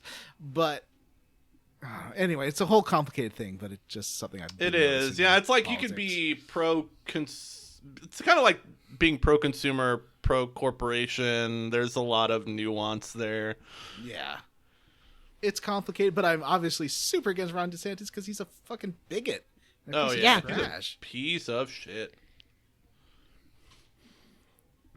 All So- those bills passed are a nightmare. Oh my They're- gosh, yeah. Nightmarish. They're just gonna torpedo the quality of education in Florida, but he doesn't actually care about what happens to Florida, which is his No. big, secret superpower because he wants to be president. So he doesn't care about threatening the economy of Orlando or the tourist economy or education in Florida because he doesn't care. Yeah. He's the worst. Mm-hmm. All right, so where were we? We go talk to the item merchant. He gives us a quest to kill some rats to get that classic RPG rat killing quest. There's some doom rats in an alley. Gotta go kill the doom rats. Once we do that, Tifa hooks us up with the actual neighborhood watch guy whose name is Weimer. Weimer gives us a couple of quests. Weimer like rhymes with Slimer? Yeah. The Weimer Slimer. He gives us a quest to kill some monsters in, what do they call it? Like Scrap Alley? Scrap Road? Where we have to go run through all those places and kill all the Gorger things. Yeah, I think they call it Scrap Road. Yeah. And we also meet Chadley here. I love Chadley.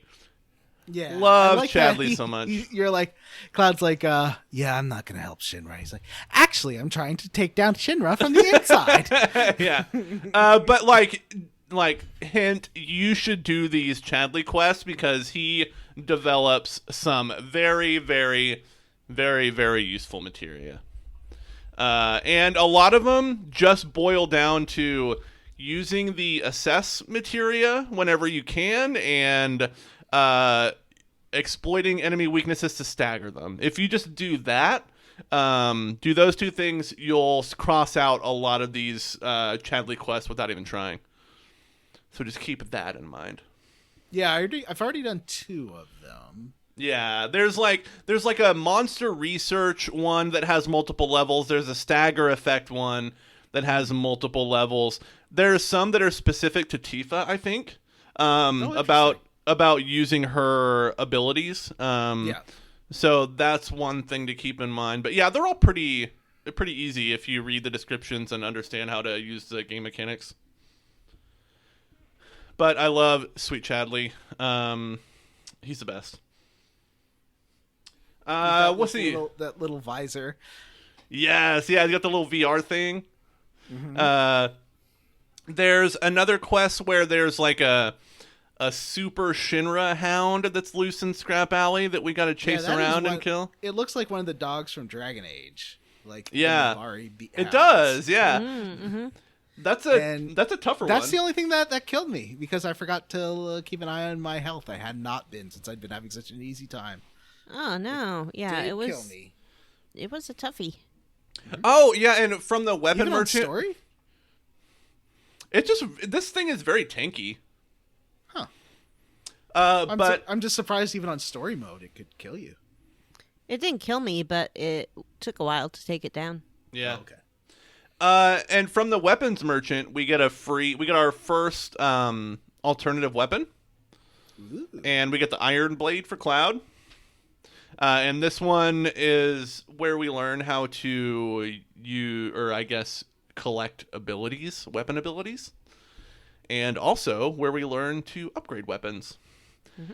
I think the weapon upgrade system is really neat. I think it's really well done. I like the weird space effects that it does, which is really unnecessary but cool to watch.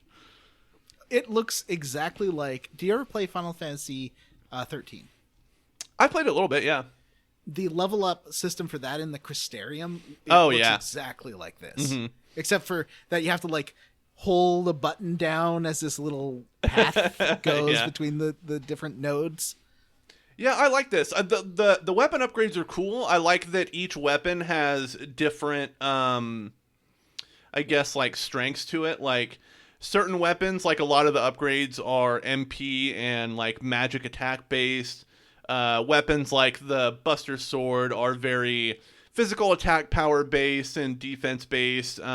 There's ones that are very materia driven, so a lot of the upgrades will unlock additional materia slots.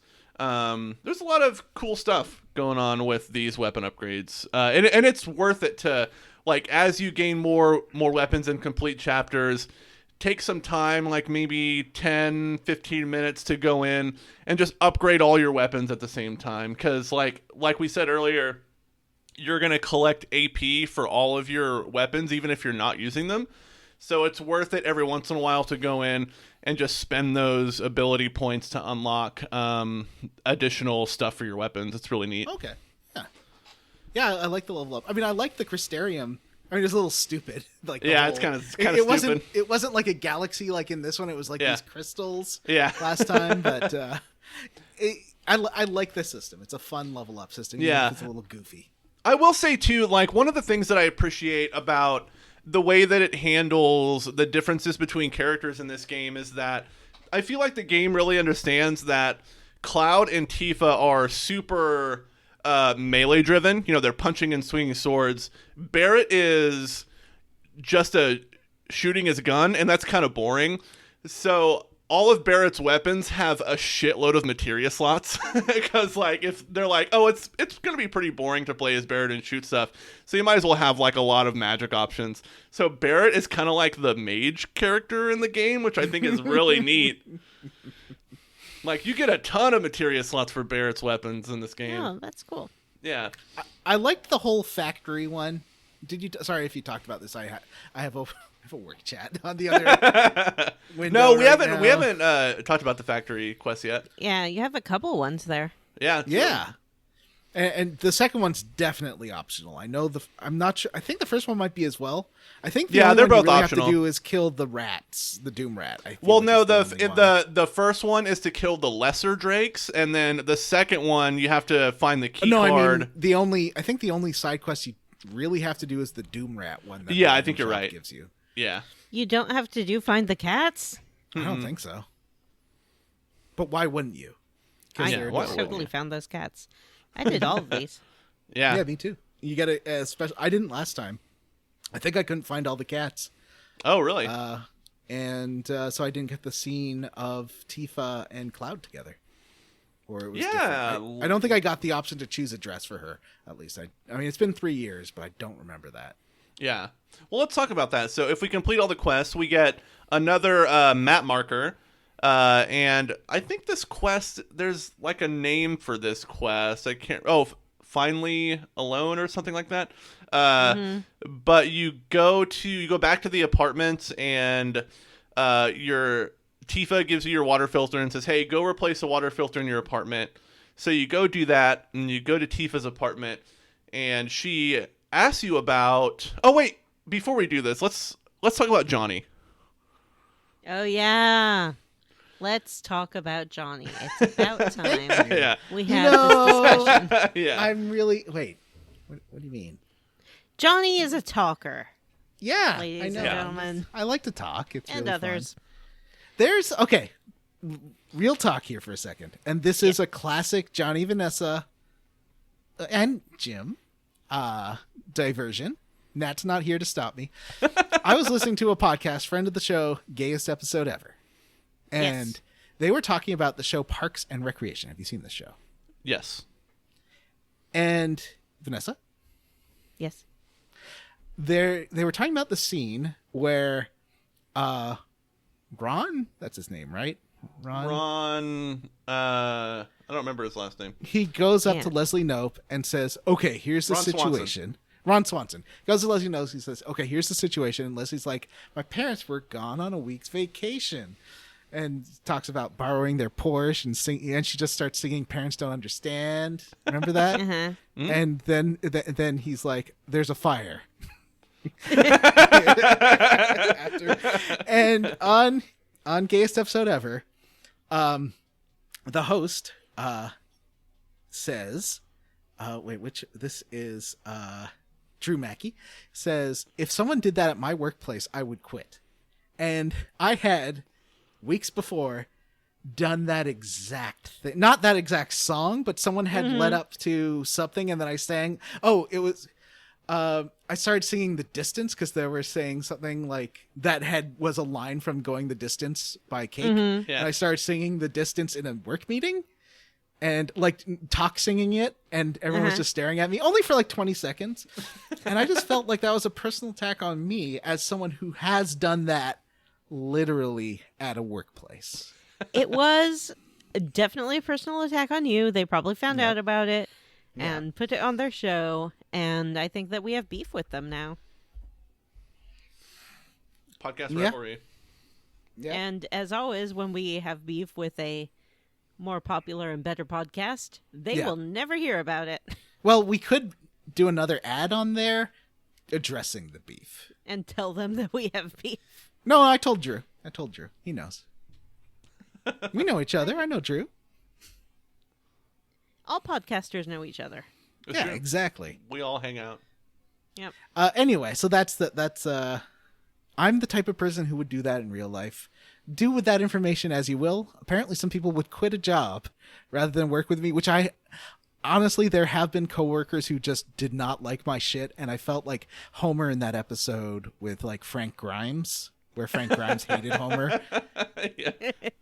I felt exactly like Homer. Anyway, sorry, that was Let's Talk About Johnny. Our new segment on Square Our new Roots. segment. Johnny Snapshot. No, but this is a new to remake character, Johnny. Yeah. Johnny we hear a lot about before we see. You can meet his dad. Yeah. And Really? his father tells you, Wow, I missed all this. if you're feeling bummed, then Johnny will cheer you up. I Did think I you- sent Did you a couple follow up? screenshots to Did the you group. follow up with the dad after Yeah. the Johnny incident, where it's like, Yeah. my Johnny went away on an adventure? Yeah. He's like, Johnny's the best. And then you can overhear some people talking about Johnny and Wait, Vanessa, yeah. who's Johnny?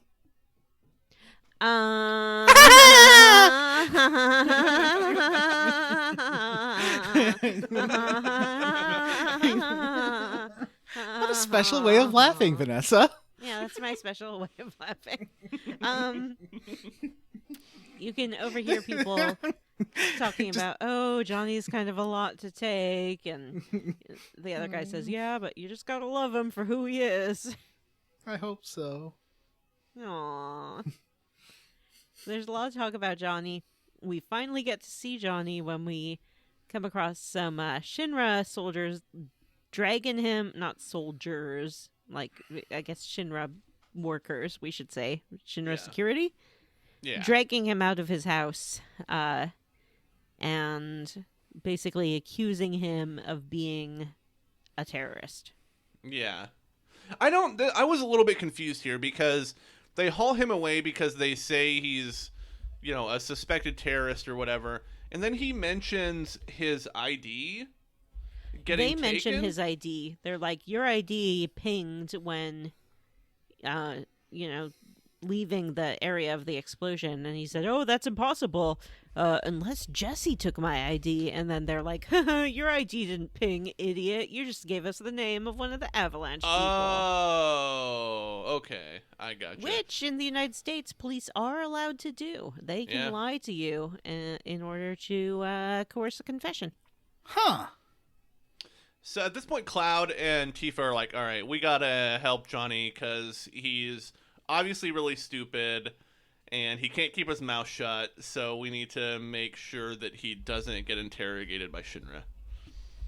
So Tifa's like, let's go distract these guards. So you gotta go fight them.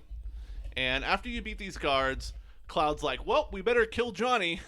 He's too big of a liability to leave alive. Yeah, Yep. and Johnny is like hog-tied on the ground Yeah. and blindfolded at this point.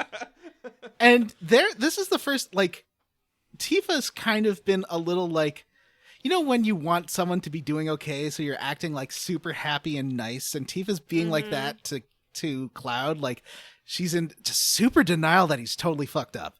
And then this is the first time where she just looks at him and says, "You're scaring me." Yeah. Because, like, Cloud's like, well, we better kill Johnny. And she's like, no, let's let him go. And I love that Johnny just gets up and runs away, even with his blindfold still on. Yeah. He's like, I'm going to leave. You'll never see me again, I promise. And then he runs away. And then Cloud's like, maybe we should also kill these Shinra guys. And Tifa's like, no. Yeah. So No, we're just going to leave before they wake up. yeah. Which I thought was interesting. It's Seemed to implied imply that everybody we else haven't been killing anyone in this game. We're Well, just I I knocking guess them not. out. Yeah, Well, I not don't know. humans. We've been killing. Sometimes We've they definitely been killing those disappear, animals. But they disappear into like live stream sparkles. Maybe they're just even teleporting even away. the soldiers. Yeah, even the soldiers. Interesting. But so Tifa's like, let's just go. And when you leave the area, Tifa stops you and she's like, hey, you're a lot different and you're pretty scary. And he's like, how am I different? And she's Your like, eyes. and he's like, well, I wasn't soldier. And she's like, well, your eyes are different. And he's like, probably all the Mako. Whatever. And he also says and then he something knocks like, well, it's stuff been off the 5 table and years, slumps she's away. like- he says, it's been 5 years. And she goes, what? Okay. She has a strange reaction to that. Yeah. Yeah. Because, well, can we talk about stuff from the original? Is it a spoiler to talk about it? No. Okay. Wait. No. What do you mean no? No, we can't talk about it. Okay. No problem. But that stuff isn't going to get resolved in this game. Jim, we can. Well, we can I talk think about it we're in gonna the do an last extra. episode. Okay. We should do an extra bonus episode, just us talking about lore, because I Yeah, okay. have so many questions. Okay. I think it would make a fun bonus, It would. like an extra bonus, not overwriting Vanessa's bonus. Yeah. All right, so if I do get furloughed, we're gonna do some scare rootses. I mean, I don't want you to get furloughed, but I like the idea of doing more fun bonuses. So after this is really, we've done all of the side quests at this point. So back to the little special scene that we get. Once we change the water filter in our apartment, we go to Tifa's apartment. She's like, hey, what have you been doing these last 5 years? Because she kind of tries to bring it up earlier, and he kind of brushes her off, and she's like, I let you off the hook earlier. She's like, now I really kind of want to know. And he said, well, he gives like the briefest backstory ever, where he's like, well, when we were kids, and just to provide some additional context, 5 years before this game takes place is kind of right in the heat of Shinra's war with Wutai. And you get a lot more of the Shinra-Wutai war context in this game. But Shinra was at war with Wutai, and at that time, because of Shinra propaganda, there were always soldiers on TV. Right. And Cloud, when he was a kid, was like, I want to be a soldier, because soldiers were like the heroes of the war. Yeah. So Cloud's like, I went to be a soldier, but by the time I got in, they had already done the ceasefire. And he's like, I just ended up just like working for Shinra. And he's like, I didn't like it. And that's all he says. And she's like, well, okay. And then she's like, maybe we should like go out on the town, have a cool fancy date. And he says something super condescending to her. He's like, do you even have fancy clothes?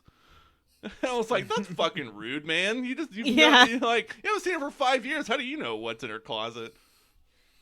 She kind of takes it in stride. She's like, well, I'm poor, but I have something. Yeah. And she's like, what do you think would look good on me? And you can choose something sporty, something exotic, or what's the other one? Something mature, I think. Something mature. What'd you guys pick? I picked something sporty because I don't think that she should have to hide who she really is just to go out for a night on the town. That's And what I she picked is in my last playthrough. Sporty Spice. Yeah. I picked something exotic for this playthrough. How did she react to that? When I She picked was- something sporty, she said, I don't see how that'd be different than what I usually wear. Yeah. When I picked exotic, she's like, really? She's like, I bet I could figure something out. Like, she's not offended by it. But she doesn't Johnny, like the what did you something pick? mature, right?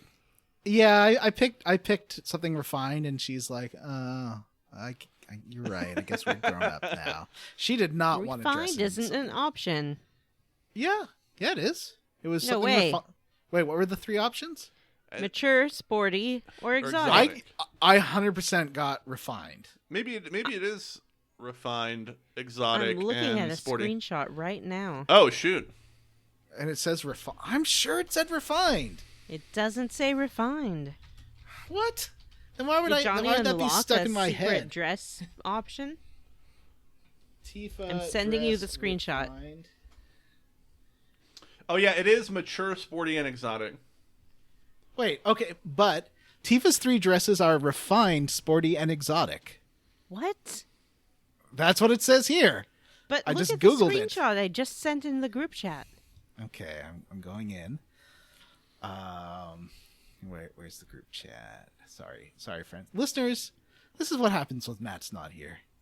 We just have fun. It just says M3 GAN, and it's a picture of Marlene. No, the one under that. Oh, okay. Then there's Star Wars Hotel that Vanessa never got to go to. Under No, the that. one under that. Okay, something mature. Let me look. I'm trying to find the screenshot here. It 100% said refined. Oh, here it is. Tifa dress choice changed from mature to refined. When? What? Yeah. I mean, he still says exotic, so clear the SJWs didn't get their way the whole way. Oh, maybe I'm not playing Intergrade then. Yeah. Oh, it's on Intergrade? Yeah, That's the one it's on in the. Intergrade? I guess it's the updated version. Yeah. So we're both right, Vanessa. We're Oh. both right. Amazing. Huh. I don't remember what the third choice was for mine. I just remember I picked exotic. But I know I have Intergrade. Interesting. I don't know if I do or not. I just I had think it's one a of them free upgrade, available. isn't it? Isn't it a free upgrade if you have it? I don't remember. Like, I don't get it. Oh, it's the I guess that one's the default one is refined. Oh, okay. And Okay, wait, so so yeah, is it's just so is something so is mature the new one? No, refined is the PS5 version. So the PS4 Oh, one. Yeah. all right. And they're saying it's an SJW change. what? I think it's that people misunderstood what mature meant. Huh. It's a GameFAQs. Once again, GameFAQ forums are trash. That I'm is glad we the solved whole this point mystery. of yeah. Yeah. I don't think I took a screenshot of it either. Oh man. I might have a save though that I can do it. Interesting. All right, so next day, we go to Seventh Heaven, and we meet Barrett and Marlene there. Barrett tells Marlene to wait outside because he wants to discuss the next mission, and he says that Cloud can't go. Because during the first mission, Cloud's like, after this mission, I'm done. And so he kind of holds Cloud to that. Where he's like, no, we barely have the money to pay you for this one. So, we're not going to hire you for the next one. And I like that they kept the pinball machine secret lair, in the bar. Everyone going up and down on it, I just thought looked so stupid. It looks Like really everyone in silly. the backgrounds goes. Yeah. If that was me, I'd be like clinging on to the pinball machine with dear life because that would freak me I out. know, and I wanted to go down there so bad because you can't in the original. You can ride the little machine down. Yeah, they have a little like clubhouse down there. Yeah, a little dad lair, Yeah. a man cave. I don't think we're allowed to saying that anymore. Can't say man cave. Yeah, it's now friend you have cave to say now. she shed. She shed. Oh. That's right.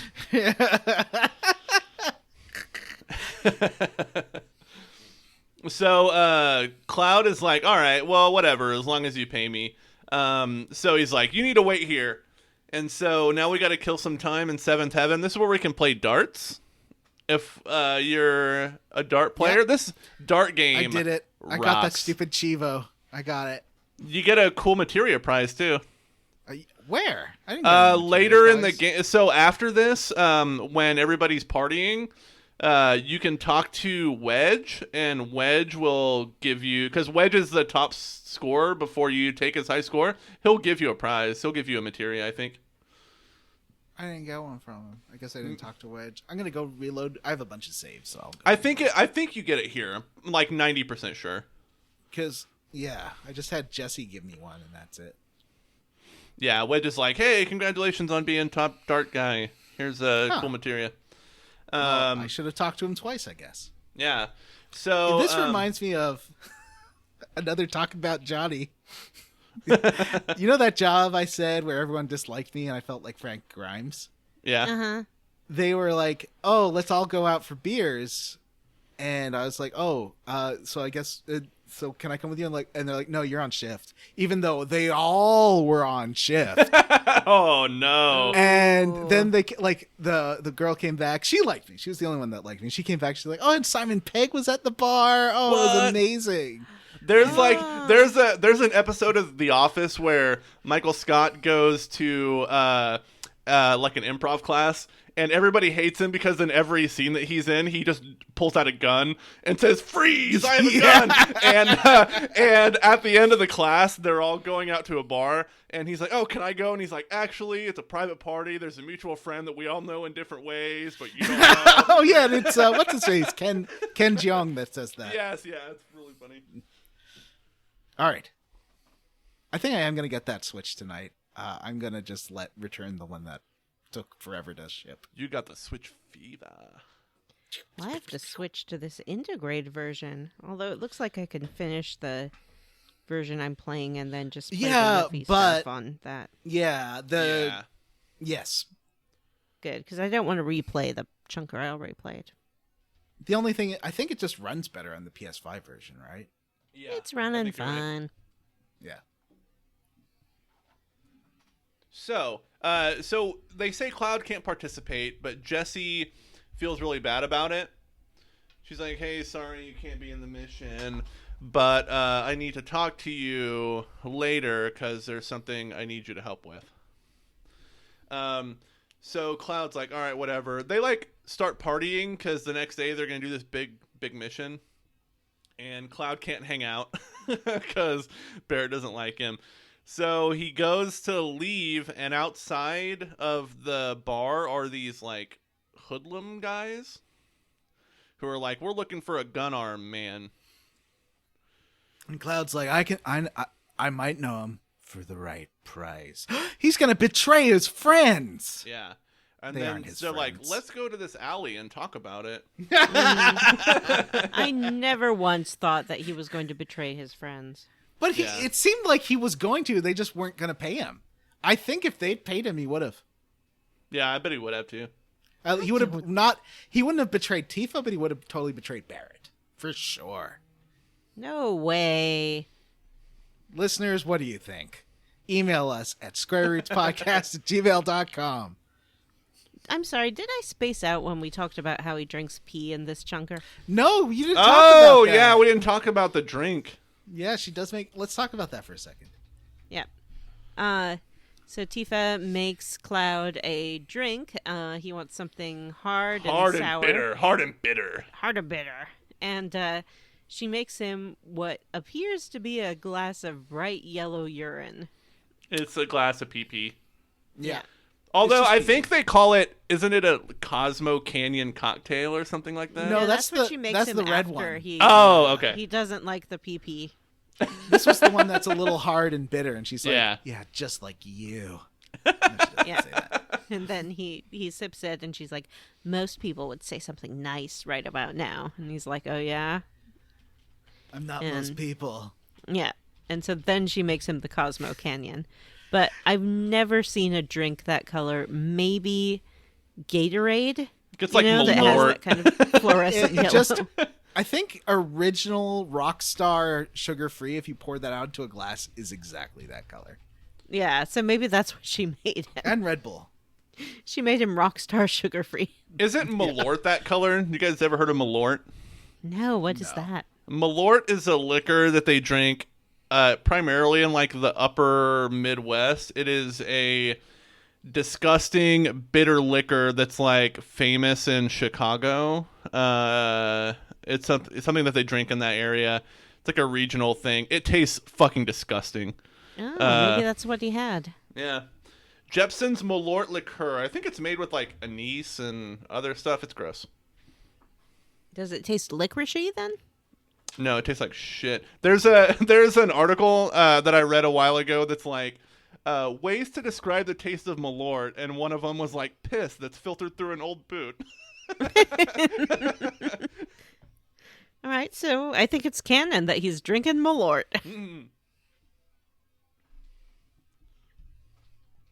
Malort. Yeah, so it's after then he has his drink and sulks around the bar, and we'll talk about that in the bullshit minigame corner, that he hooks up with these people looking for Barrett. Yeah. And these guys, I don't know if you guys noticed, but they're wearing like leather vests that have a big symbol on the back. And that symbol's going to come back in future chunkers, being very important. Ooh. Yeah. Ooh. All right. So, we go back to the apartment, and who is waiting for us but the horniest character in the game, Jessie. Mm-hmm. And she's like, like, honey, you're home. yeah. And she's like, sorry you can't go on the mission with us, but she's like, I need to do a thing for the mission tonight. She's like, if I wait longer, it's just going to be harder to do, which I don't know what that means. But she's like, I need to do it tonight. So she's like, get your shit, get ready. We got to go to the upper part of Sector 7. Mm-hmm. And he agrees to this for some reason I'm not really clear on. He's just like, okay. Yeah. But he has a little nap first. Mm-hmm. Yeah. And then technically the motorcycle part is part of chapter 3 too. No, at least for me, it's before I started that. Right when it cuts to Wedge, it fades out, fades into Wedge and Biggs coming in with motorcycles. I got an achievement, and it said Chapter 4. Oh, okay, Yeah. gotcha. Okay. So I think as Jesse and Cloud head off to mount their motorcycles is where we end this chunker. Yeah, exciting. One of the things I like about playing on New Game Plus is that it lets you skip the motorcycle segments.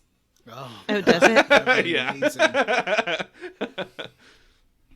But why would you want to? It's Vanessa's favorite character in the game that we'll have to talk about. Oh, yeah, time. next chunker. Yeah, so So where are we speaking of- playing to? Speaking of next chunker, we are going to play to the end of Chapter 7. I will say that I believe it's Chapter 6 that is kind of lengthy. So just keep that in mind. Give yourself some time to play Chapter 6. It's a little longer one. It's the one where you're exploring the upper part of the underside of the plate. Right, yeah. It takes a second. But yeah, that's what we're going to play to for next time. Johnny, do you want to talk about any bullshit mini games? Darts? Yes. I thought that Cloud was just a bad aim and you had to like sort of compensate for it. I was like, okay, hit the button and he just throws it. But then I noticed if you kind of keep it in the same place, it does zoom in. Yeah. So that's how I won. Yes. I loved this darts game. It's great. You're just playing by yourself, but there's a leaderboard on the wall. As Johnny said, you have to kind of steady your aim with the left wiggle stick and then time your throw when the sort of circle is at its smallest and tightest. Yeah. And it took me a little bit, but I got it down to 7 darts to get to 251, and that put me at number 1, ahead of Wedge on the leaderboard. Suck it, Wedge. Also, Yeah, if you talk to Katie... Oh, sorry, you go ahead, Jim. Who's Katie? She's the one by the leaderboard, the scoreboard. This is for a different sort of mini game of... It's just the amount of monsters you kill in this chapter gives you more prizes. Oh, right. Yeah. I didn't interact with this character, but I remember running by her and she's like, I have an updated tally list of killed monsters. Yeah. Yeah, if you keep talking to her, you get items. Yeah, Oh, she gave that's me some cool. prizes. But she has nothing to do with darts, the greatest game. In This this game. mini game is really fun. Yeah, it's I would play like a whole game of this darts game. It's really neat. Oh, I loved it. Did you also get yourself to the top of the leaderboard, Jim? I did. You Johnny? all got those sweet Chivos. I Yeah.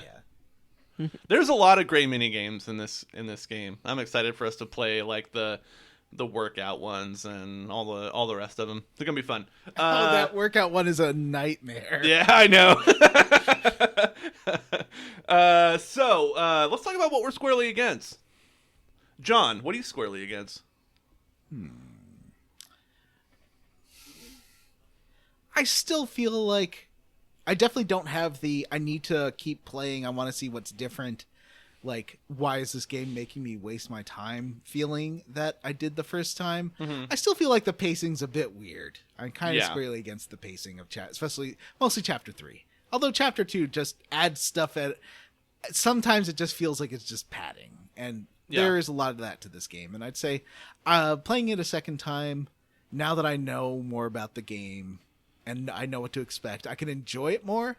But when you're wanting to see what's different, what's new, and how they change things and what it looks like with good graphics and stuff, I was very impatient with this game. Yeah, I think that's super valid, and I agree with you. The pacing of, I think, the first like third of the game sucks, but And like the last dungeon of the game, Yeah. the last 2 dungeons of the game are straight up awful. At Yeah. least from what maybe I'll like them more this time. Yeah, but like I will say, like I think probably chapter 7 onward, the game, I feel like it really course corrects from a pacing standpoint and gets a lot more fun, and like you feel like you're actually, it's got a lot more forward momentum after that, I think. Vanessa, what are you squarely against? Clud, obviously, I hate him. He's horrible. I do like playing this more than I liked playing Final Fantasy VII, I think, so far. All right. Interesting. Just because it's a little bit more dynamic. It's more of an action RPG, which tends to be more my bailiwick. It's got more of that Uncharted-y thing. Yeah. Yeah. Yeah. The world looks cool. The people are more interesting. I love side quests. I'm a total side quest hoe. So, yeah, I like the world and everything around Cloud. Hate Cloud. Jim. Let's see. I am roundly for the combat in this game. I think it feels really smooth. I like that. I like that even the cutscenes are rendered in game. So like your characters, for the most part, with the exception of like 1 or 2 things, always have the weapon that you equip them with in the scripted cutscenes. You can see the materia that you slot into the weapons on the weapons as you're playing the game. Just there's a lot of cool attention to detail in this game that I really like. Because like I remember playing the original, and you know, every time Cloud brought out his Buster sword in a cutscene, like, oh man, I always wish that was like the Ragnarok sword or whatever. Like I wish I could see that rendered outside of battle. And in this game, you see that stuff all the time, and it's really cool. I really appreciate it.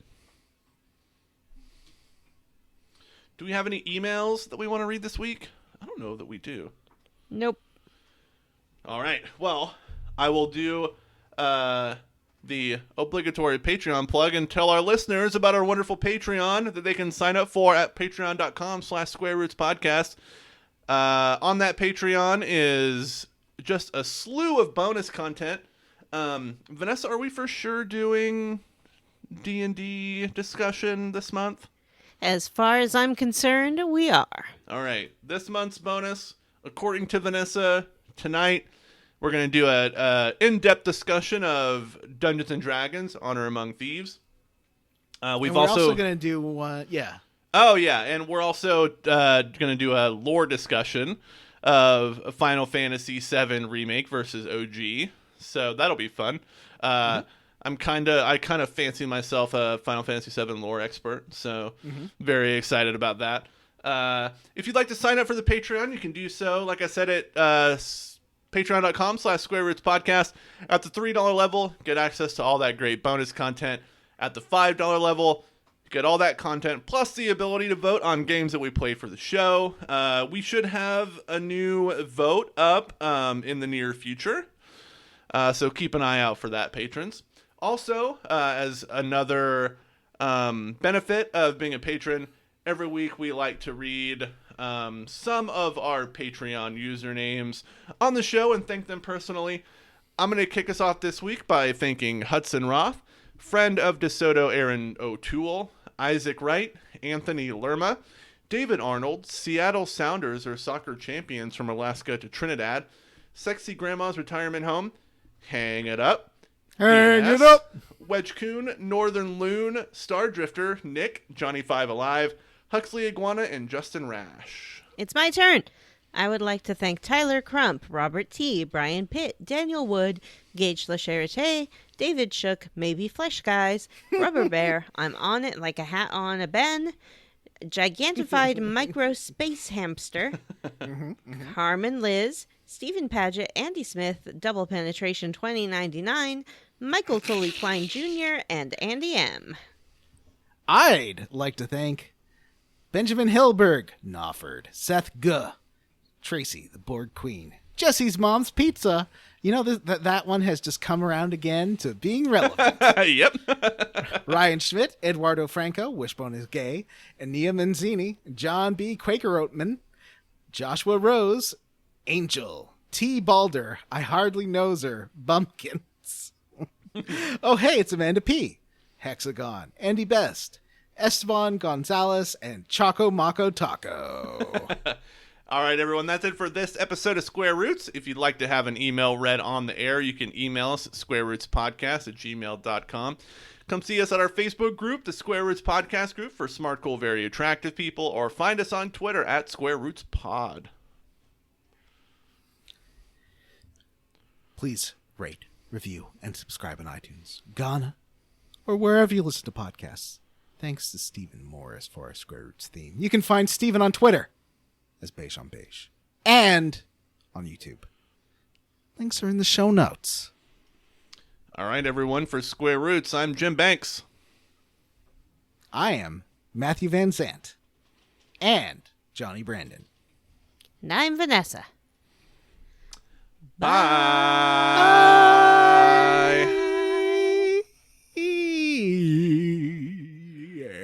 60-minute man.